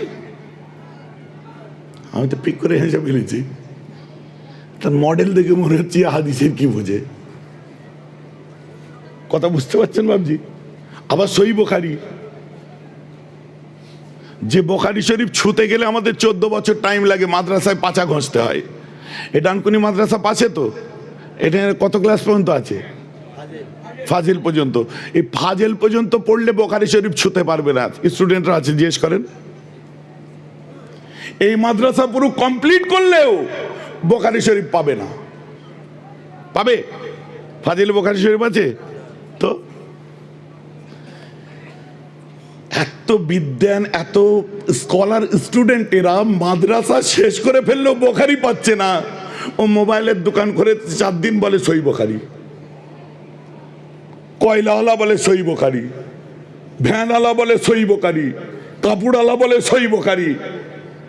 ইটস ম্যাটার অফ রেডিকুলাস ইয়ার। এমনকি ওদের মাদ্রাসা জামিয়া সালাফিয়া বেনারসে লক্ষ্য করে দেখুন, বেনারসেও দৌরায়ে হাদিস হচ্ছে সর্বোচ্চ শিক্ষা, শেষ, যেটা নিজের মাদ্রাসায় শেষ শিক্ষা দিচ্ছে, আর ওটা তুলে দিয়েছে ভ্যানওয়ালার হাতে, ওটা তুলে দিয়েছে মোবাইলওয়ালার হাতে, ওটা তুলে দিয়েছে। শাইম ভাই এসছে, যাও গো। বাবু, আমার ভাই এসছে, যান। নারে তাকবীর, মোহাম্মতের দান, নারে তাকবীর, নারে তাকবীর। আমার ভাই জনাব পীরজাদা হযরত মাওলানা শাহীমউদ্দিন সিদ্দিকী সাহিব, জোরে নারে তাকবীর। এবার শোনেন তো, যেটা সাধারণ মানুষের হাতে ওটা কি উচিত বুখারী শরীফ? আমি তো পিক করে হেসে ফেলেছি। আমার যে ঠাট্টা করছেন, আসলে এবারটা ধরেও ফেলেছে আমায়। না না, আমি ঠাট্টা করিনি, মন দিয়ে শোনেন, গুরুত্বপূর্ণ জায়গা। সেন্স অফ হিউমার তো আমার ঠিক আছে, উপস্থিত বুদ্ধি। আমি এরকম হাত দিয়ে বলছি, এই জামাটা আমার বিদেশি কাপড় তো, জাপানি টরে কাপড় তো, আর আমার এক ভালোবাসার লোক ফুল করে দিয়েছে, তাই কাপড়টা দেখে খুব খুশি হচ্ছে, তাই হাসছি। বলছি, এটা জাপানি কাপড়? হ্যাঁ গো, জাপানি। আমি আর অত বুঝি, আমায় বলে দিয়েছে জাপানি, তো জাপানি তো আবার কি। ওইখানটা এসে বসে এরকম করে বলছি, কি যে বলেন, হাসছেন কেন, ঠাট্টা করছেন? আমি দিয়েছি ঘুরিয়ে। আচ্ছা হুজুর, আমি 22 বছর হাটের কারবার করি, এটা জাপানি কি দিশে আমি বুঝি না? আচ্ছা, আমি 22 বছর হাদিস পড়ছি, তুমি কি মডেলের হাদিস বোঝো, ওটা কি আমি বুঝি না? কথাটা আমার বুঝতে পারছেন তো নাকি? আশ্চর্য কথা। এরকম ঘটে তো আমার দুঃখ লাগে। দেখুন, আতফাল আউয়াল দোম সোম চারম পাঞ্জম সচম আলেম আউয়াল আলেম দোম ফাজেল আউয়াল ফাজেল দোম কামেল আউয়াল কামেল দোম টাইটেল আউয়াল। ক বছর? কত বছর? স্টুডেন্টরা ক বছর? 14 বছর। তো আমাদের যে বুখারী শরীফ ছুঁতে টাইম লাগে 14 বছর, আর সাধারণ মানুষের উপর বুখারী হাতে তুলে দিয়ে বলছে সহিহ বুখারীতে আছে, সহিহ বুখারী। কথা বুঝতে পারছেন না? হযরতে সুফিয়ান সাউরি রহমাতুল্লাহ আলাইহি, ইমাম মালিকের প্রথম স্তরের স্টুডেন্ট আব্দুল্লাহ আল ওয়াহাব মালিকি, ওনাকে জিজ্ঞাসা করছে, হুজুর, কোরআন পাকের একটা হরফ যদি কেউ পড়ে 10টা নেকি পাবে। কটা? আর একটা নেকি সাইজ কত বড়? একটা নেকি কত বড় হতে পারে? বলছে একটা সব থেকে ছোট্ট নেকিটাই হলো ওহদ পাহাড়ের মতো বড়। জোরে বলা যাবে না? বলছে সব থেকে ছোট নেকিটা ওহদ পাহাড়ের মতো। তো কোরআন পাকের একটা হরফ আলিফ, আলিফ বললেন 10টা নেকি হয়ে গেল। আপনারাও বলেন আলিফ, 10টা নেকি হয়ে গেল। ঠিক আছে? তো হুজুর আপনি আব্দুল্লাহ ইবনুল ওয়াহাব আল মালিকি, আপনি তো 4 লক্ষ হাদিসের হাফেজ, আপনার কত নেকি আছে? বলছে আমি গোমরা হয়ে যাইনি সেই ভালো। কেন? বলছে হাদিস কোনদিন মুহাদ্দিস ব্যতীত, আপনার কি ফাকিহ ব্যতীত, আলিম ব্যতীত, মুস্তাহিদ ব্যতীত কোনোদিন হাদিস বোঝা যায় না। কোরআন সাধারণ মানুষও পড়তে পারে, কিন্তু হাদিস বুঝতে গেলে মুস্তাহিদের প্রয়োজন হয়। অতএব একটা সাধারণ মানুষ যদি বলে আমি হাদিস পড়ে আমল করব, সেই মানুষটা গোমরাহ হবে। কিন্তু যদি ইমাম আজম আবু হানিফা বলে আমি হাদিস পড়ে আমল করব, ওনার জন্য জায়েজ, কারণ উনি নিজেই মুস্তাহিদ। আপনি যদি সাধারণ মানুষ একটা ট্যাবলেট কিনে খান, আপনার জানা যেতে পারে আপনি নিজে লিখে নিজে ট্যাবলেট কাউকে দিতে পারেন না, কিন্তু একটা ডাক্তার দিতে পারে। তেমনি আপনি নিজে হাদিস পড়ে আমল করতে পারেন না, একটা মুস্তাহিদ পারে। কথাটা বুঝতে পারছেন না? তো মুস্তাহিদ ছাড়া হাদিস বোঝা সম্ভব নয়। মহা মুশকিল কাণ্ড, আমাদেরকে বুঝতে হবে এখানে। তাই আমি বললাম ভাই, আপনারা দেখবেন মসজিদে ইমাম সাহেব যখন বলে ওয়াইরিল মাগদুবি আলাইহিম ওয়ালাদ-দাল্লিন,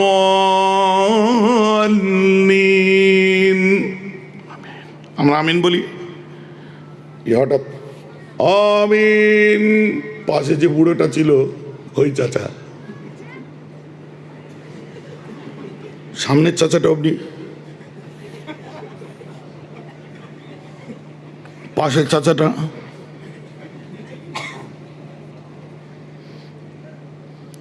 আর সামনে যে দাঁড়িয়ে আছে সে। কথাটা আমার খারাপ ভাবে নেবেন না। তাহলে ও এক আমিনে কজনের নামাজ গেল? 4 জনের গেল। তো আমার বক্তব্য এখানে, আপনার চিল্লে আমিন বলতে হয় বলুন, কিন্তু যে মসজিদে চিল্লে আমিন বলার সিস্টেম নেই, দয়া করে বলবেন না। আপনার ওই আমলটা ওয়াজিব নয়, ফরজ নয়, ওর জন্য আমার বাপ চাচার নামাজটা খারাপ হচ্ছে। কি কথা ঠিক বলছি না ভুল বলছি? অনেক জায়গায় দেখবেন জুম্মার দিনে বা এমনি নামাজের পর, আমার সাথে ঘটেছে, জুম্মা শেষ হলো, আসসালামু আলাইকুম রহমতুল্লাহ, আসসালামু আলাইকুম রহমতুল্লাহ, শেষ হলো, আমরা বসে থাকি কেন? দোয়া হবে।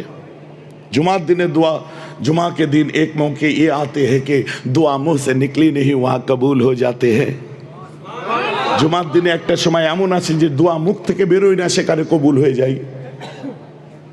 ঠিক আছে, আমরা দোয়ার জন্য বসে আছি, আর ওদিকে একজন উঠে দাঁড়িয়ে পড়েছে, প্যান্ট গুটানো উঠেছে, আমি দেখছি, আমাকে বলছে বস, আমাকে বলছে যাবো, আমি বস, বলছে আমি যাবো, আচ্ছা বস, টুক করে চোখ মুখ দেখে টুক করে বসে পড়লো। আমরা অনেক মসজিদে দেখতে পাই, দেখবেন নামাজ হয়ে গেছে, পালাবার জন্য কুদুকুদি করছে, যদি হাত তোলে ওর বউ পালায়। যদি আপনারা দেখেন না এমন লোক? সত্যি বলেন দেখেননি? দোয়া করা কি জরুরি? তুমি জুম্মা 8 দিন সহি হাদিস মোবাইলে দেখে শিখেছো, আর আমরা 14 বছর ধরে সেটা ছুতে গেলে টাইম দিয়েছি, এত বছর ধরে পড়ছি, আর তোমরা মুস্তাহিদ হয়ে গেছো। শুনুন, আপনার যদি দোয়া করার ইচ্ছা না থাকে আপনি করবেন না, আমাদের আপত্তি নেই, কিন্তু ডিঙিয়ে গেলে ঠ্যাং কেটে নেব। কেন? আপনার পিছনে যিনি বসে আছে ওটা আমার বাপ, ও যত বুড়োই হোক আর যত গরিবই হোক, ওই বাপের পায়ের তলায় মেহরাবের জান্নাত। তুমি আমার বাপকে ডিঙিয়ে যাবে, তুমি আমার গালে জুতোর বাড়ি মারো, সহ্য করে নেবো, তুমি আমার চাচাকে ডিঙিয়ে যাবে, বাপকে ডিঙিয়ে যাবে, ওটা বরদাস্ত করব না। অতএব দোয়া যদি নাও করো, আমাদের দোয়া না শেষ হওয়া পর্যন্ত তোমায় বসে থাকতে হবে। কথাটা শুধু মাথা লাড়লে হবে না, বুঝতে পারছেন কি পাচ্ছেন না? বোঝা যাচ্ছে তো নাকি? আর যদি তোমার দোয়া করার ইচ্ছা নাই থাকে, তুমি একদম পেছনে এসে সিঁড়ির গোড়ায় দাঁড়াতে পারতে, পাকাম করে সবার আগে যে দাঁড়াতে গেছো কেন? নামাজ শেষ হবে, টুক করে চলে যাবে, বারে তুমি আমার কাঁধের ওপর দিয়ে লাফ পেরে যাবে, আর কি হচ্ছে? এটা আদবের খেলাফ, এটা মসজিদের আদবের খেলাফ। এখন ও তো চিল্লে আমিন বলে দিয়েছে, আমিন। এখন কি হবে? আপনি বেরিয়ে এসে জিজ্ঞেস করছেন, হ্যাঁ তুই এরম চিৎকার করে উঠলি কেন?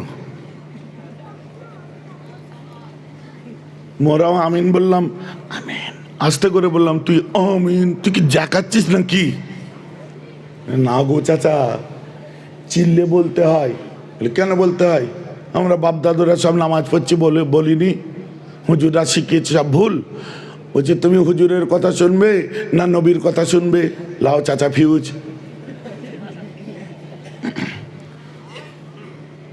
বলছে আবু হানিফা বলে গেছে, ইমাম আজম আবু হানিফা করে গেছে, আমরা কেন করবো নি? ও চাচা আবু হানিফা আগে না আল্লাহ রসুল আগে? চাচা ফিউজ। সত্যি তো নবীজি আগে।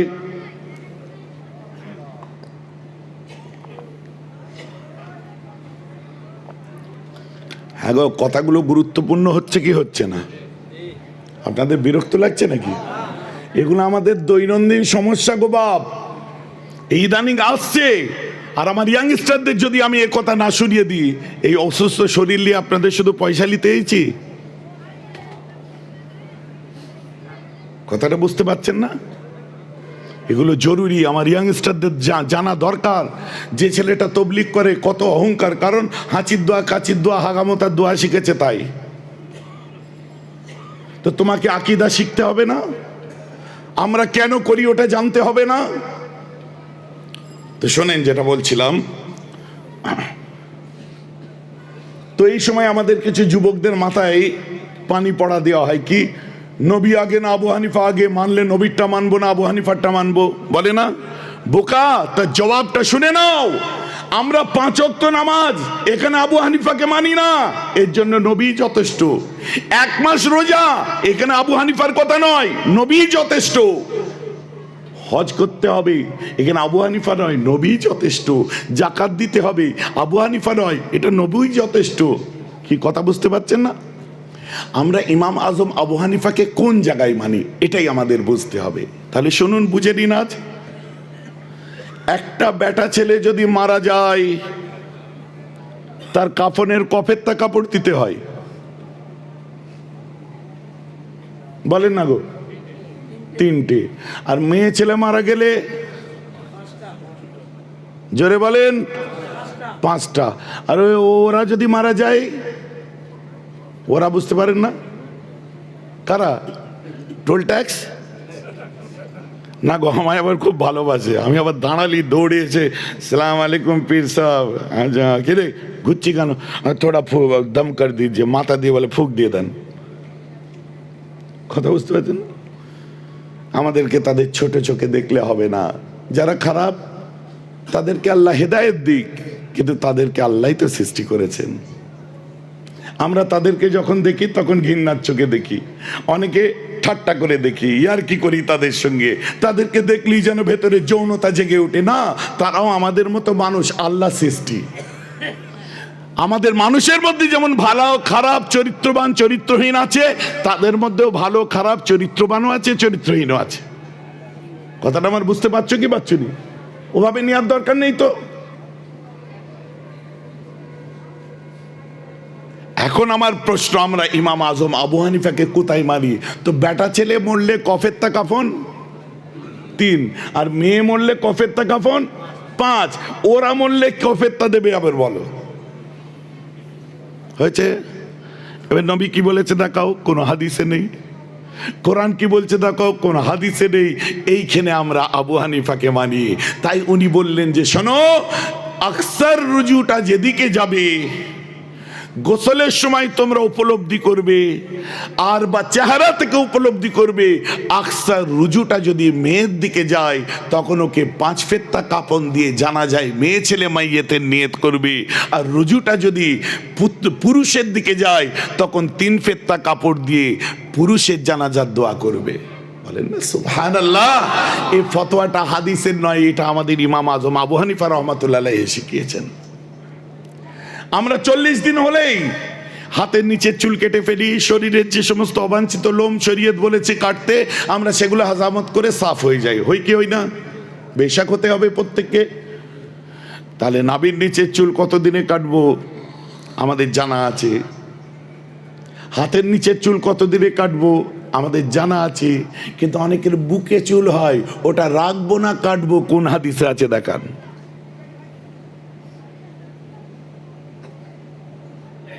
কথাটা আমার বুঝতে পারছেন? এখানে ওই যে সহি হাদিস ওয়ালাকে জিজ্ঞাসা করেন, ভাই এটা একটু হাদিস থেকে দেখিয়ে দে তো। যদি না দেখাতে পারিস, তুই তো জঙ্গল করে রেখেছিস, তোর বুকে তো তাহলে জঙ্গল হয়ে গেছে। এইখানে আমাদের দরকার হয় ইমামে আজম আবু হানিফার, বলুন না সুবহানাল্লাহ। কোরআন পাকের মধ্যে এবং হাদিসের মধ্যে গাধা খাওয়া চলবে কি চলবে না তার ফয়সালা আছে, ঘোড়া খাওয়া চলবে কি চলবে না তার ফয়সালা আছে। কিন্তু আলম তারা কাইফা ফাআলা রাব্বুকা বিআসহাবিল ফিল, হাতি খাওয়া কি চলবে, জায়েজ না নাজায়েজ, হালাল না হারাম, ওটা কই কোরআন আর হাদিস থেকে দেখান তো। পারবেন? পারবেন না। এইখানে আমাদের প্রয়োজন কাকে? ইমাম আজম আবু হানিফাকে। কারণ আল্লাহ রাসূল সহিহুল মুসলিমের মধ্যে বলছেন, কুল্লু হালালিন বাইয়িনুন ওয়া কুল্লু হারামিন বাইয়িনুন বাইনাহুমা মুতাশাবিহাত। হালাল হারাম সব বর্ণনা করা আছে, কিন্তু তার মধ্যে মুতাশাবিহা রয়ে গেছে। ওগুলো ক্লিয়ার করবে কি? আমাদের পরে যে উলিল আমরা আসবে, রাসূলের পরে যে নায়েবে নবীরা আসবে, উলুল আমর যারা আসবে, ওদেরকে মানা তাই আমাদের জন্য ওয়াজিব। তো এক্ষেত্রে আমাদেরকে প্রশ্ন করে, তাহলে পীর কি মানতেই হবে? বেশক মানতে হবে, মানা ওয়াজিব। কথাটা আমার বুঝতে পারছেন না? কোন আহলে হাদিসের ছেলে আছে, কোন ওয়াহাবি আছে, নাজদি আছে, আমার সামনে এসে বলতে বলুন। আপনার পেটের অসুখ হয়েছে, কার কাছে যাবেন? পেট খারাপ কার কাছে যাবেন? ডাক্তারের কাছে। আমি যদি বলি চিকিৎসকের কাছে যাব, অসুবিধা আছে? বাংলা কথা ঠিক আছে। আমি যদি বলি হাকিমের কাছে যাব, ঠিকই আছে উর্দু কথা। আমি যদি বলি বাইদের কাছে যাব, ঠিকই আছে হিন্দি কথা। আমি যদি বলি আমি ডক্টরের কাছে যাব, ঠিকই আছে। আমি যদি বলি তাবিবের কাছে যাব, ঠিকই আছে, কারণ একই কথার বিভিন্ন ভাষা। তেমনি কোরআন বলছে কাদ আফলাহা মান যাক্কাহা, ওই ব্যক্তিটা ফালা পেয়ে গেছে যে তাজকিয়ায়ে নফস করেছে। তাজকিয়ায়ে নফস কি? আপনাদের বিরক্ত লাগছে? সবাই বলেন। আমি একটাও ঘটনা বলিনি, টান দিইনি বলে খারাপ লাগছে? কিন্তু এগুলো আমাদের যুবকদের জন্য অত্যন্ত প্রয়োজনীয় কথা। কি গো, ঠিক বলছি না ভুল বলছি? কথা বুঝতে পারছেন না? এগুলো লাখ টাকার কথা গো, 30,000-এর ওয়াজ নয় এটা। এই লাখ কোটি টাকার কথা এগুলো। এগুলোর জন্য আমাদের ঈমান কিরকম থাকবে ওটা নির্ভর করে। আর আমাদের উচিত আপনাদের এগুলোই এসে বলা বেশি করে। আরে কারোর সঙ্গে তর্ক করতে পারেন আর না পারেন, নিজে মজবুত হয়ে যাচ্ছেন কিনা, যে না আমরা যেটা করি ঠিক আছে, বাবু তুই বেশি বকিনি, বকিনি যা, সহি হাদিস আছে, তুই কি করিস?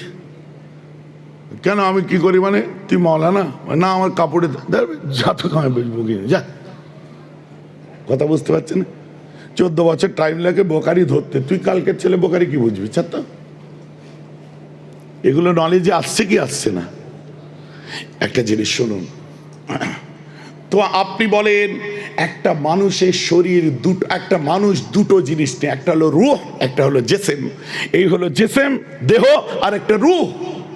একটা শরীরে যদি রূহ না থাকে ওটাকে কি বলা হয়? শরীর থেকে রূহ বেরিয়ে গেলে কি বলে? মুর্দা বা লাশ। তাহলে রূহ বেরিয়ে গেলে লাশ, মানুষ বলা হচ্ছে না। আর যদি শুধু রূহ তাকে জেসেম না থাকে, ওটাকে কি মানুষ বলা হচ্ছে না। তাহলে মানুষ হতে গেলে জেসেম লাগবে, রূহ লাগবে। তো জেসেমের মওত আছে, রূহের মওত নেই। রূহ প্রথমে কবরে যাচ্ছে, কবর থেকে ইল্লিন বা সিজ্জিনে যাচ্ছে, আখেরাত কিয়ামতের পরে জান্নাত না হলে জাহান্নামে যাচ্ছে। রূহ কোনোদিন মরে না। মরে কে? জেসেম মরে। এবারে আসুন, আপনার পেট খারাপ, ডাক্তারের কাছে গেলেন, ডাক্তার ওষুধ দিল, ইঞ্জেকশন দিল। মাথার যন্ত্রণা, ডাক্তারের কাছে গেলেন। ফোঁড়া হয়েছে, ডাক্তারের কাছে গেলেন। দাঁত হয়েছে, ডাক্তারের কাছে গেলেন। রাগ হয়েছে, ডাক্তারের কাছে গেলেন। হিংসা হয়েছে, ডাক্তারের কাছে গেলেন। বিদ্বেষ হয়েছে, ডাক্তারের কাছে গেলেন। যাবেন? আপনারা সব হ্যাঁ বলছেন কেন তাহলে? কথাটা আমার বুঝতে পারছেন তো? শরীরের রোগ হলে ডাক্তারের কাছে যাবেন, কিন্তু রুহের রোগ কিছু কিছু আছে। যেমন ওর দুতলা বাড়ি হলো, তোর কবে হবে? বলছে ধরবে ওর মতো আমার হারামের টাকা থাকলে কবেই করে নিতাম। মানে ওর হারামের টাকা তুমি জানলে কি করে? তারপরে ওর দুতলা বিল্ডিং দেখে তোমার ভেতরে কসকস করছে। এটা কি? রুহের রোগ। এটা তোমার হিংসা।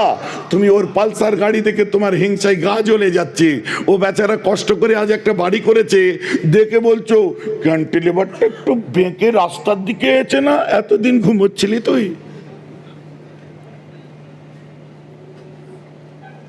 খারাপ লাগছে নাকি শুনতে?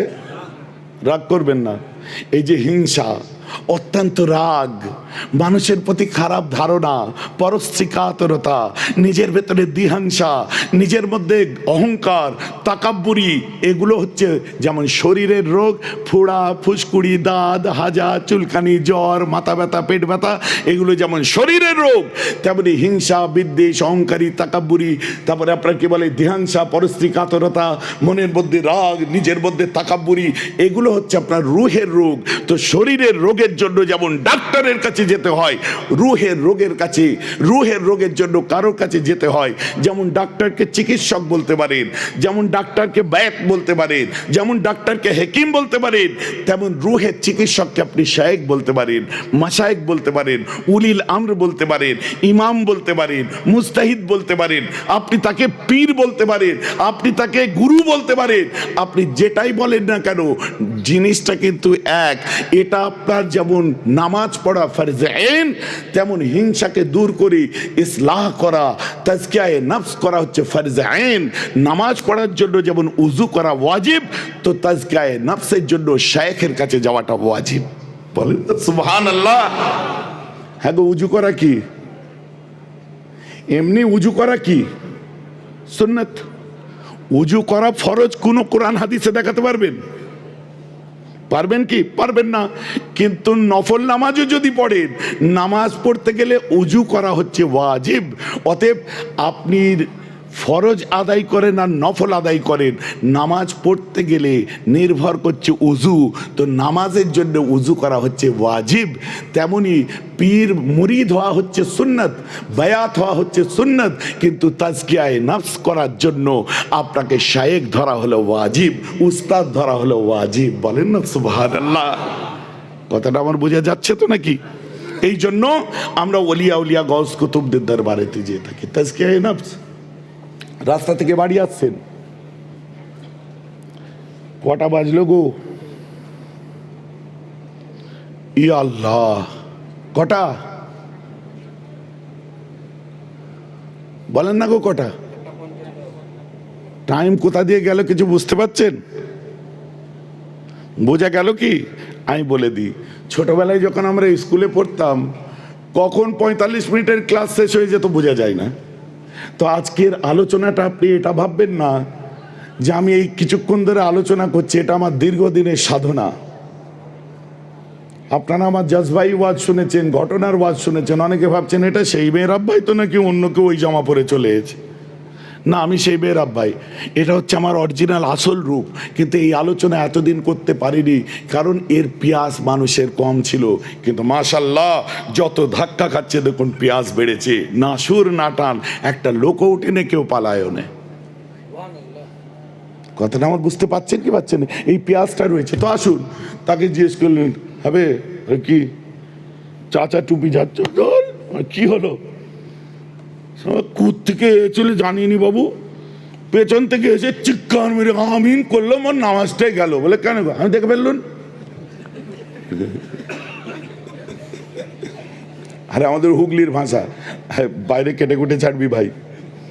ইউটিউবারদের বলছে একটু কাজ করে ছাড়বি, কারণ আমি আমার নিজের এলাকায় যখন ওয়াজ করি সব লাইভ পাইপ বন্ধ করে দিই। দূর, সব ওইসব সাধু ভাষায় বেশিক্ষণ বলা সম্ভব? আপনি বলেন তো, পেট গরম হয়ে যায়। কতক্ষণে দিশি কথা বলবো তবে জানে ঝটপট করতে থাকে। হুগলির ছেলে নিজের জেলায় একটু দিল খুলে বলতে পারবো না তো কি গো? আমাদের বেবু একটু বলে অভ্যেস, সত্যি কথা বলতে গেলে, কেন এগুলো আমার দেশের গালি নয়, এগুলো আমাদের বুলি হয়ে গেছে। কি ভাই কোথায় গেছলি, কি কথা বুলি হয়ে গেছে আমাদের, তো একটু বেরিয়ে পড়বে না হুগলিতে, অন্য জায়গায় বলে ফেলি চুপ করে যেতে হয়, বেরিয়ে যাই অন্য জায়গায়, তখন একটু থতমত খেয়ে যাই। কিন্তু এখানে ভাই তোদের কাছে একটু মাপ চাই, বলতে দে আমাকে। বিরক্ত লাগছে নাকি? ওরা এই যাব করতে করতে আমার ওয়াজ পুরো শুনেই ফেললো। জিজ্ঞেস করে ঠিক করছে, এইটা শুনে চল যাব, এইটা হয়ে যাক চল যাব, করতে করতে ওদের দাঁড়িয়ে দাঁড়িয়ে পুরো ওয়াজ শোনা হয়ে গেল। ওদের যতক্ষণ পায়ের যন্ত্রণা হবে ততক্ষণ ওদের গোনা মাফ হবে, সাগিরা গোনাগুলো ঝরে পড়বে। বলুন না সুবহানাল্লাহ। আমাদের যুবকদেরও প্রয়োজন আছে। কথা বুঝতে যে অনেক ঘটনা ঘটেছে। ঘুমাতে এই যে শাহিম ভাইজান এসছেন, ওনার যে গাড়ি চালিয়ে এসছে হাফিজুল, ওকে জিজ্ঞাসা করবেন, গোমাতে এক জায়গায় প্রোগ্রাম চলছে, গোমা চৌমাথায়, আর পাশে দেবনাকার ফাংশন হচ্ছে। তো আল্লাহ শকর যতক্ষণ আমার ওয়াজ হয়েছে তাদের হিরোরা এসে স্টেজে দেখছে যে ওখানে আবার কোন হিরো আছে, আমাদের এখানে ফাঁকা ওখানে ভর্তি। ওই জিজ্ঞেস করবেন ওকে, কেন তো আমাদের বাড়িতেই ছোট্ট থেকে মানুষ হয়েছে, ছোট থেকে বড় হয়েছে সন্তানের মতো, অনেক আপ ডাউন, উঁচু নিচু, রাগ গোসা হয়। কথা বুঝতে পারছেন? নিজেদের মধ্যে আবার নিজেদের মধ্যে মহব্বত ভালোবাসার সঙ্গে একে অন্যকে মাফ করে দিই আমরা। আমিও বলে দিই যে আমার দ্বারায় যদি কষ্ট লাগে তুই আমায় মাফ করে দিবি, তোর দ্বারায় আমায় লাগলে আমি মাফ করে দেবো। আমাদের নিজেদের মধ্যে এই জিনিস করতে হবে না। আল্লাহ রাসূল বলছে ফাযাক্কির ফাইন্না যিকরা তানফাউল মুমিনিন, নিজেদের মধ্যে আলোচনা করো তবেই তো উপকার পাবে। যে কথা আমি বলছিলাম, তোকে জিজ্ঞেস ওই শোন, কে বলতো সোবানের ব্যাটা চিনতে পারিস নি? খালি হাদিস হাদিস, সত্যি সোবানের ব্যাটা রেখেছে উনি এখানে, জানি না আমি কে সোবানের ব্যাটা, আছে নাকি গো? বিশ্বাস কর আমি কোন আছে? আমি কান ধরে মাপ চাইছি, আমি চিনি না ভাই, সত্যি বলছি। আমি বোঝাবার জন্য বললাম রে ভাই, আরে যে কোনো বাপের বেটা, রাগ করিস নি ভাই আমার, শোনা আমার, বাপ আমার, চাচা আমার, দাদু আমার।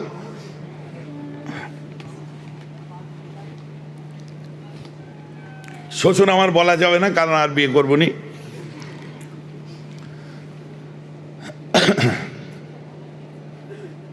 ছোড়ের বেটা, ওই শোন,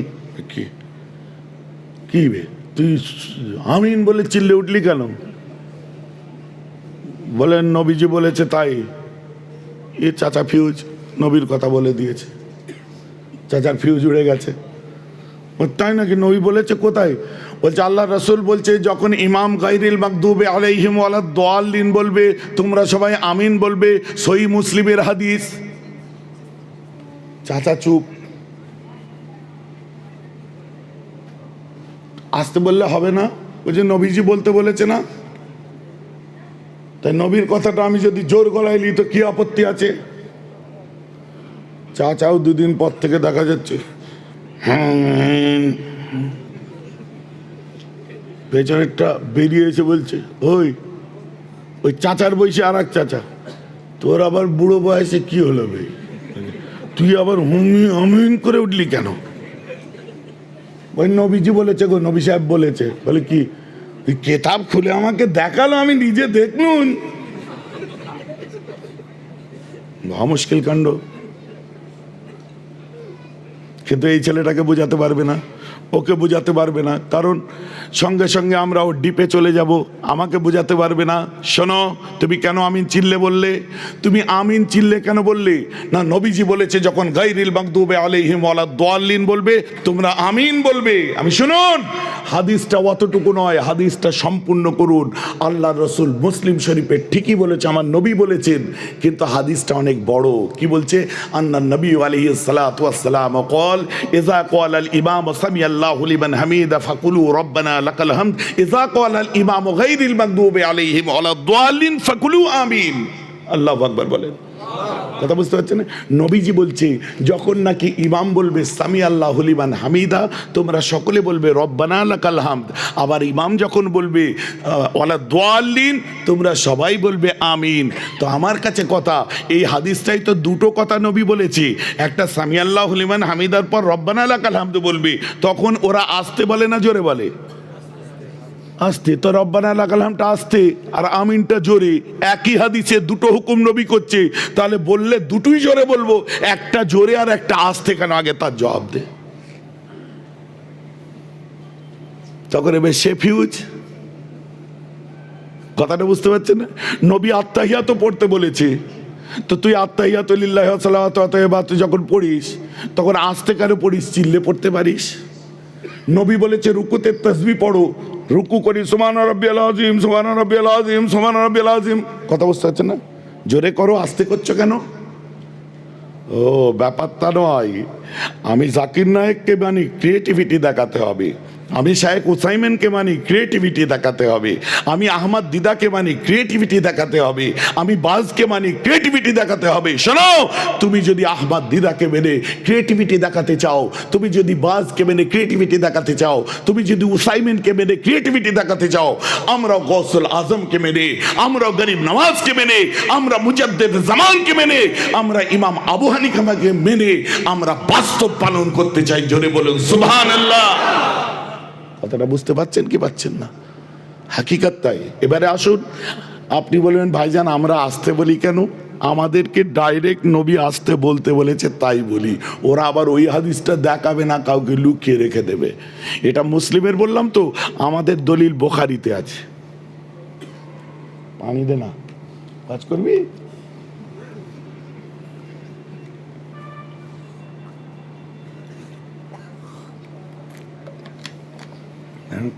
আমায় ডাক্তার বলছে 3 মাস বিছান থেকে উঠবেন না। এই আলোচনা করছি, মাইন্ডটা কত ফ্রেশ হলো। ভেতরের জমা জিনিসগুলো একটু হালকা না হলে হবে? একটা মত বিনিময় হলো। হ্যাঁ, তোর কি দুটো চাপ? আসলে এদের দোষ নেই, বুঝলেন? আমার আবার বাড়িতে ওয়াদা করে বেরিয়েছে 0.5 ঘন্টা থেকে 1 ঘন্টার বেশি আমি ওয়াজ করবো নি। ওয়াদা কিসের জন্য করে? ভাঙার জন্য। না গো, সত্যি আমার বেশিক্ষণ বলা যাবে না, ওই জন্য আমি আস্তে আস্তে বলছি। আমি দম বেশি ধরে, কারণ আমার তো বাঁ সাইডে হ্যামারেজ হয়ে ক্লট জমেছিল। আল্লাহ শুকর এখন ডান হাতে ডান পায়ে ক্ষমতা এসেছে, কারণ আমার তো প্যারালাইসিস হয়েছিল ডান দিকটা। আল্লাহ খুব তাড়াতাড়ি তারাকে দিয়েছে। ফিজিওথেরাপিস্টদেরকে বলেছি তো যত রকম শট আছে মার, হাত এরকম লাফাচ্ছে, বুঝলেন? যত শট আছে মার, তুই একদম চাঙ্গা কর তাড়াতাড়ি, আমাকে ময়দানে নামতে হবে।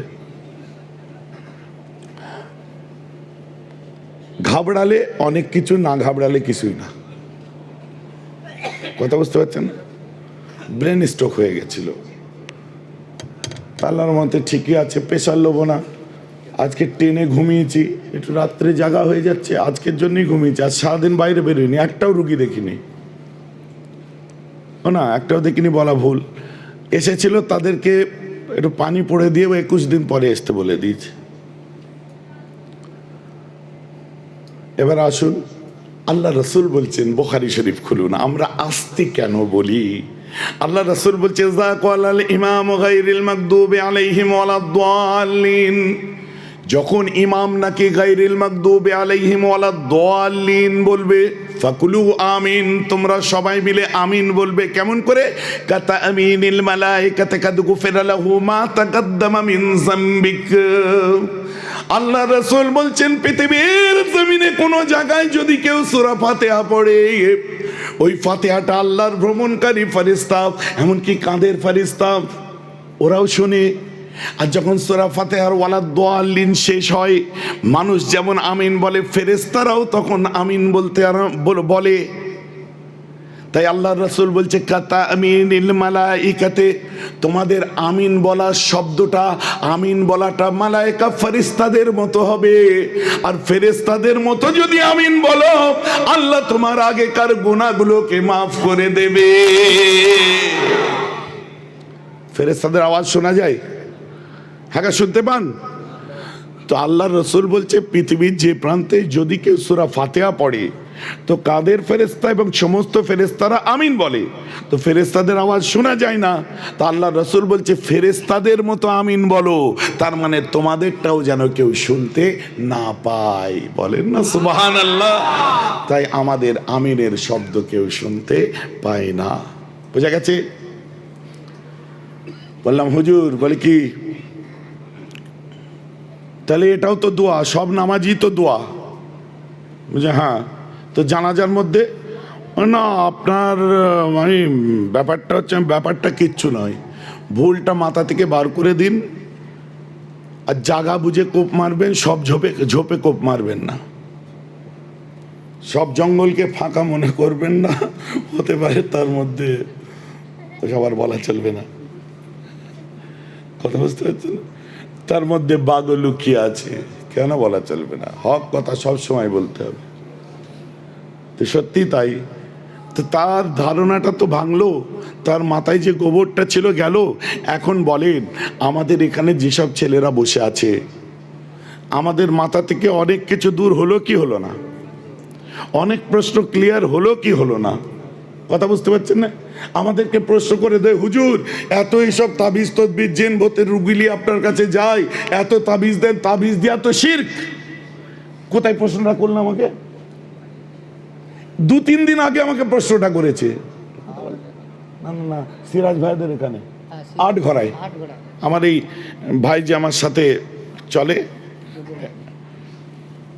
আমার সঙ্গে ঘোরাঘুরি করে, সিরাজ ভাই, আটঘরা চিনার পার্কে আর কি। হঠাৎ আমাকে বললো, হুজুর তাবিজ দেওয়াকে শিরক, তাবিজ পড়াকে শিরক, নবীর যুগে সাহাবার যুগে এটা কি পড়া চলবে? তখন আমি বললাম, আপনারা প্রথম কথার উত্তর দেন, কে বলেছে? না এখানে ওইসব সহি হাদিসে নাকি তাবিজের কথা নেই বলে কিছু ছেলে বলছে। আমি ওরা কি আহলে হাদিস? বলছে হ্যাঁ, নতুন করে এই জামাত ইসলামী আহলে হাদিস করছে। আচ্ছা, ওদেরকে যে শুনিয়ে দেবেন যে ওনারা নয়, ওনাদের আব্বা, শুনেন আওয়াজকে ভালো করে,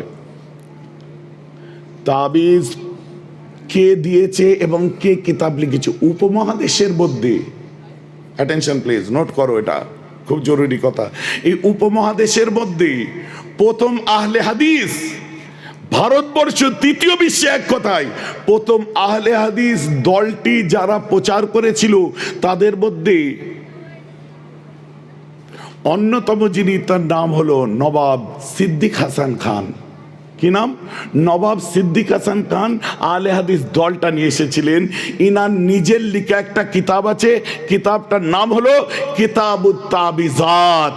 মানে বাচ্চা হওয়ার সময় কিতাবিজ দেবে, গাছে ফল না হলে কিতাবিজ দেবে, ফল পাকলে কিতাবিজ দেবে, মেয়েদের কিতাবিজ দেবে, বুড়োদের কিতাবিজ দেবে, পেট ব্যথার কিতাবিজ দেবে, এইরকম মোটা কিতাবুত তাবিজাত, তাবিজের ওপর কিতাব লিখে তাবিজ দেওয়ার সিস্টেম।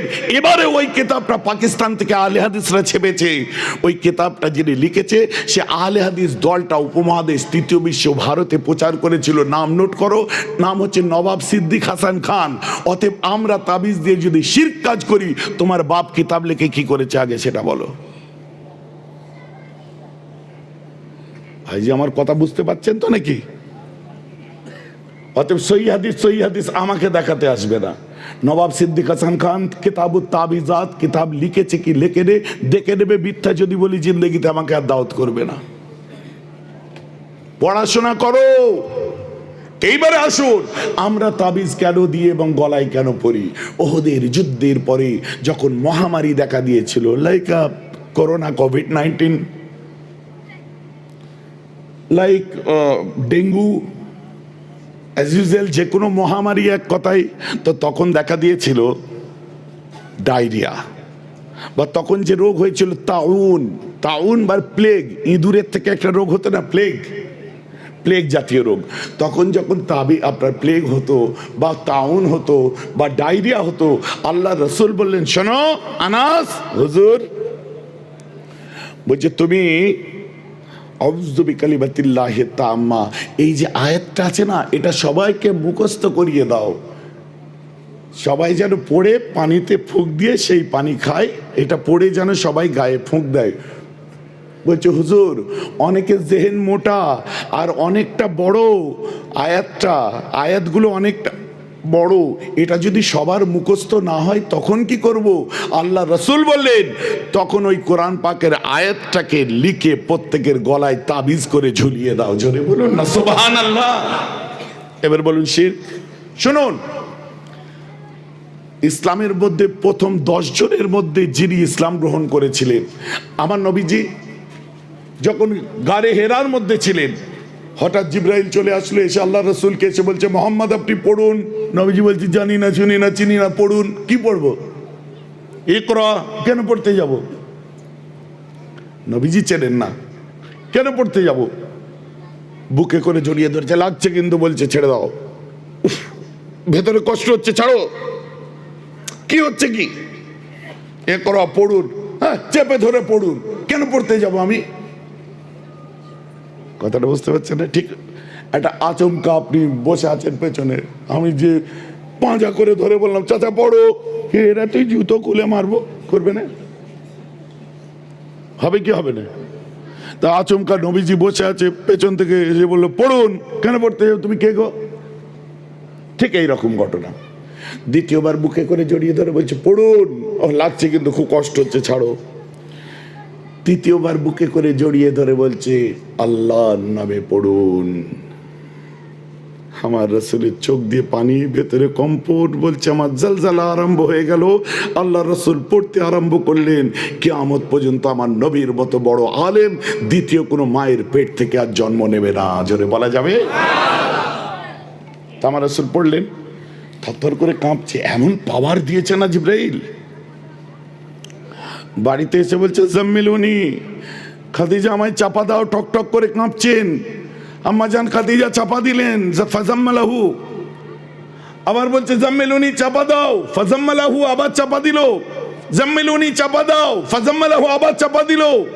7 ফেত্তা কম্বল চাপা দেওয়ার পরে আমার রাসূল বলছে, খাদিজা আমি তোমার গোদ মুবারকে, তোমার কোল মুবারকে, তোমার কোলে আমি একটু মাথা রেখে আরাম করব। বলছে, হুজুর আমি তো আপনার সম্পত্তি। বেশক। আমার রাসূল আম্মাজান খাদিজার কোলে মাথা রেখে কিছুক্ষণ চুপ করে ঘুমালেন।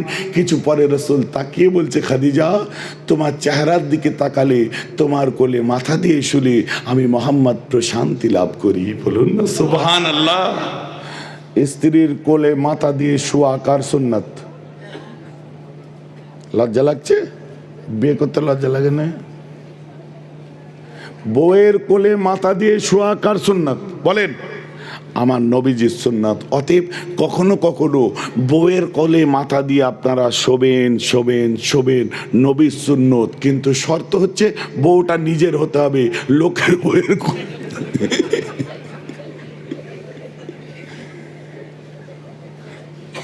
ভাইজি আমার কথা বোঝা যাচ্ছে তো নাকি? লোকের বউয়ের কোলে মাথা দিয়ে শোয়া যাবে না। আজকে কার বউ নিয়ে কে ঘুরছে আমি বুঝতেই পারছি না। এই চা খেতে দাঁড়িয়েছিলাম, এই শোনো বলে ডাকছে, মা না বউ বলেন তো? আমি কিছুক্ষণ দেখলাম, দেখে আমি মেজারমেন্ট করতে পারছি না, এর মা হয় না বউ হয়, বুঝতে পেরেছি? এর বউ না, ঠিক অন্য কারো বউ। কথা বুঝতে পারছেন না? ঘরে বউ আছে, লোকের বউকে ফোন করছে, তোমার জন্য না আমার ঘুম আসছে না, তোমার কথা শুধু মনে পড়ছে আমার। বুঝলে কি স্টাইলের কথা? ওইদিকে কিছু লোক এরম আছে, এদিকে নেই। আল্লাহ খায়ের করুন না গো, এর মধ্যেও কিছু বসে আছে। রাগ করবেন না আমার কথাই, ভাই ভাবতে হবে। घर में बीबी होते हुए दूसरे के बीबी को लाइन मारते हैं ना। আল্লাহ রসুল বাড়িতে আসলেন, এসে দেখছে আম্মা জান খাদিজা পাক করছেন, খাসির গোস্ত রান্না করছেন।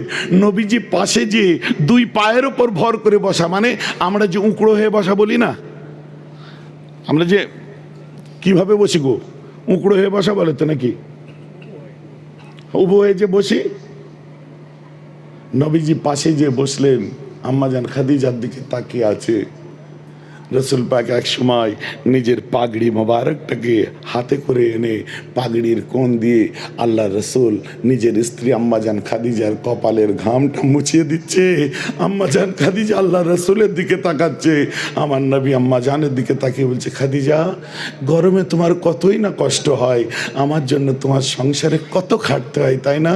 খাদিজা আমি তোমাকে অনেক অনেক আল্লাহর দেয়া মহাব্বত দিয়ে ভালোবাসি। বলেন না সুবহানাল্লাহ।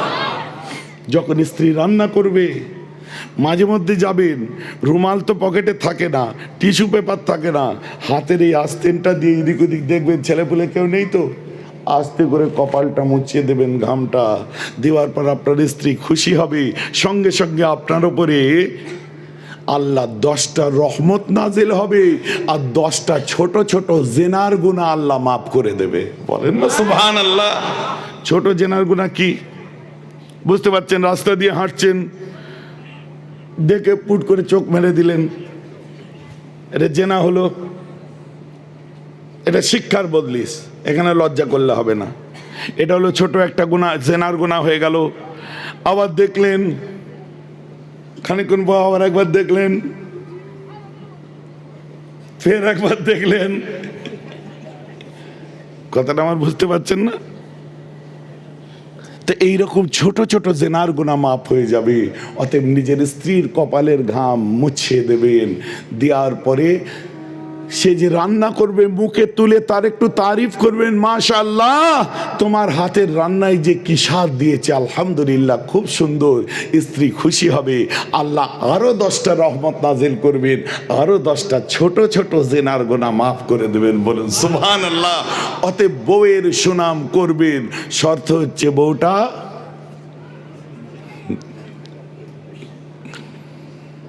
বোঝা গেছে তো নাকি? সেইটা এমন মনে ধরেছে ভাইজান, নিজেরটা এত সুন্দর, এর পাশে যদি তাকে রাখে মনে হবে সে কি একটুখানি ভুরুটাকে চেঁচে দিয়ে এরকম করে আছে, ন্যাকা ন্যাকা করে কথা বলে, ঠোঁটটাকে লিপস্টিক দিয়ে কালার করে দিয়েছে, কথা বুঝতে পারছেন, মুখটাকে ঘষে মেজে সাদা করে রেখেছে, একটু স্টাইল করে কথাবার্তা বলছে, অথচ এটা এত সুন্দর, এ যেটা বলে পিওর বলে। এসে বলছে তুমি তো আমায় কোনোদিন বলোনি আমায় তুমি ভালোবাসো, বলতে হবে কেন, ভালো না বাসলে তোমার সংসার করি। আর ওকে যখন বলছে কি গো আজকে 14 ফেব্রুয়ারি আমায় কিছু বলবে না, ওর সঙ্গে সঙ্গে বলছে আই লাভ ইউ জানু। ওই যে তাকে মোটটা বললো নি, ওরে পরেরটা আমাকে বলছে। এ তো ফ্যাক্ট, এ তো বাস্তব। এ যদি ভালো না বাসতো, নিজের ভাইকে ছেড়ে তোর ভাইকে ভাই কি করতে বলতে যাবে রা? ও নিজের মাকে ছেড়ে তোর মাকে মা কি করতে বলতে যাবে রা? ও নিজের সংসারটা ছেড়ে দিয়ে 22টা বছর বেহরাব তোর সংসারে এসে মাথার ঘামটা পায়ে কেন ফেলতে যাবে? তোকে ভালোবাসে না তো? কথাটা আমার বুঝতে পাচ্ছেন তো নাকি? আমরা বেমরুয়াত, আমরা সেই জিনিসটা আদায় করতে পারি না। আল্লাহ বলছে তোমার যদি ক্ষমতা থাকে একটা করো, ক্ষমতা যদি থাকে তুমি 2টো করো, ক্ষমতা যদি থাকে 3টে করো, ক্ষমতা যদি থাকে 4টে করো, তো মাশাআল্লাহ। আবার ক্ষমতা যদি না থাকে একটাও করো না। কথা বুঝতে পারছেন? এই ক্ষমতা, সে ক্ষমতা আপনার আছে কি নেই আপনি নিজে ভ্যারি করতে পারবেন না। অতএব যাদের একটা নিয়েই শান্তিতে থাকুন, আল্লাহ যাদের অনেক দিয়েছে সব নিয়ে শান্তিতে থাকুন। কিন্তু আমাদের মনে রাখতে হবে তাকবীর দিন, নারে তাকবীর। আসসালামু আলাইকুম ওয়া রাহমাতুল্লাহি ওয়া বারাকাতুহু।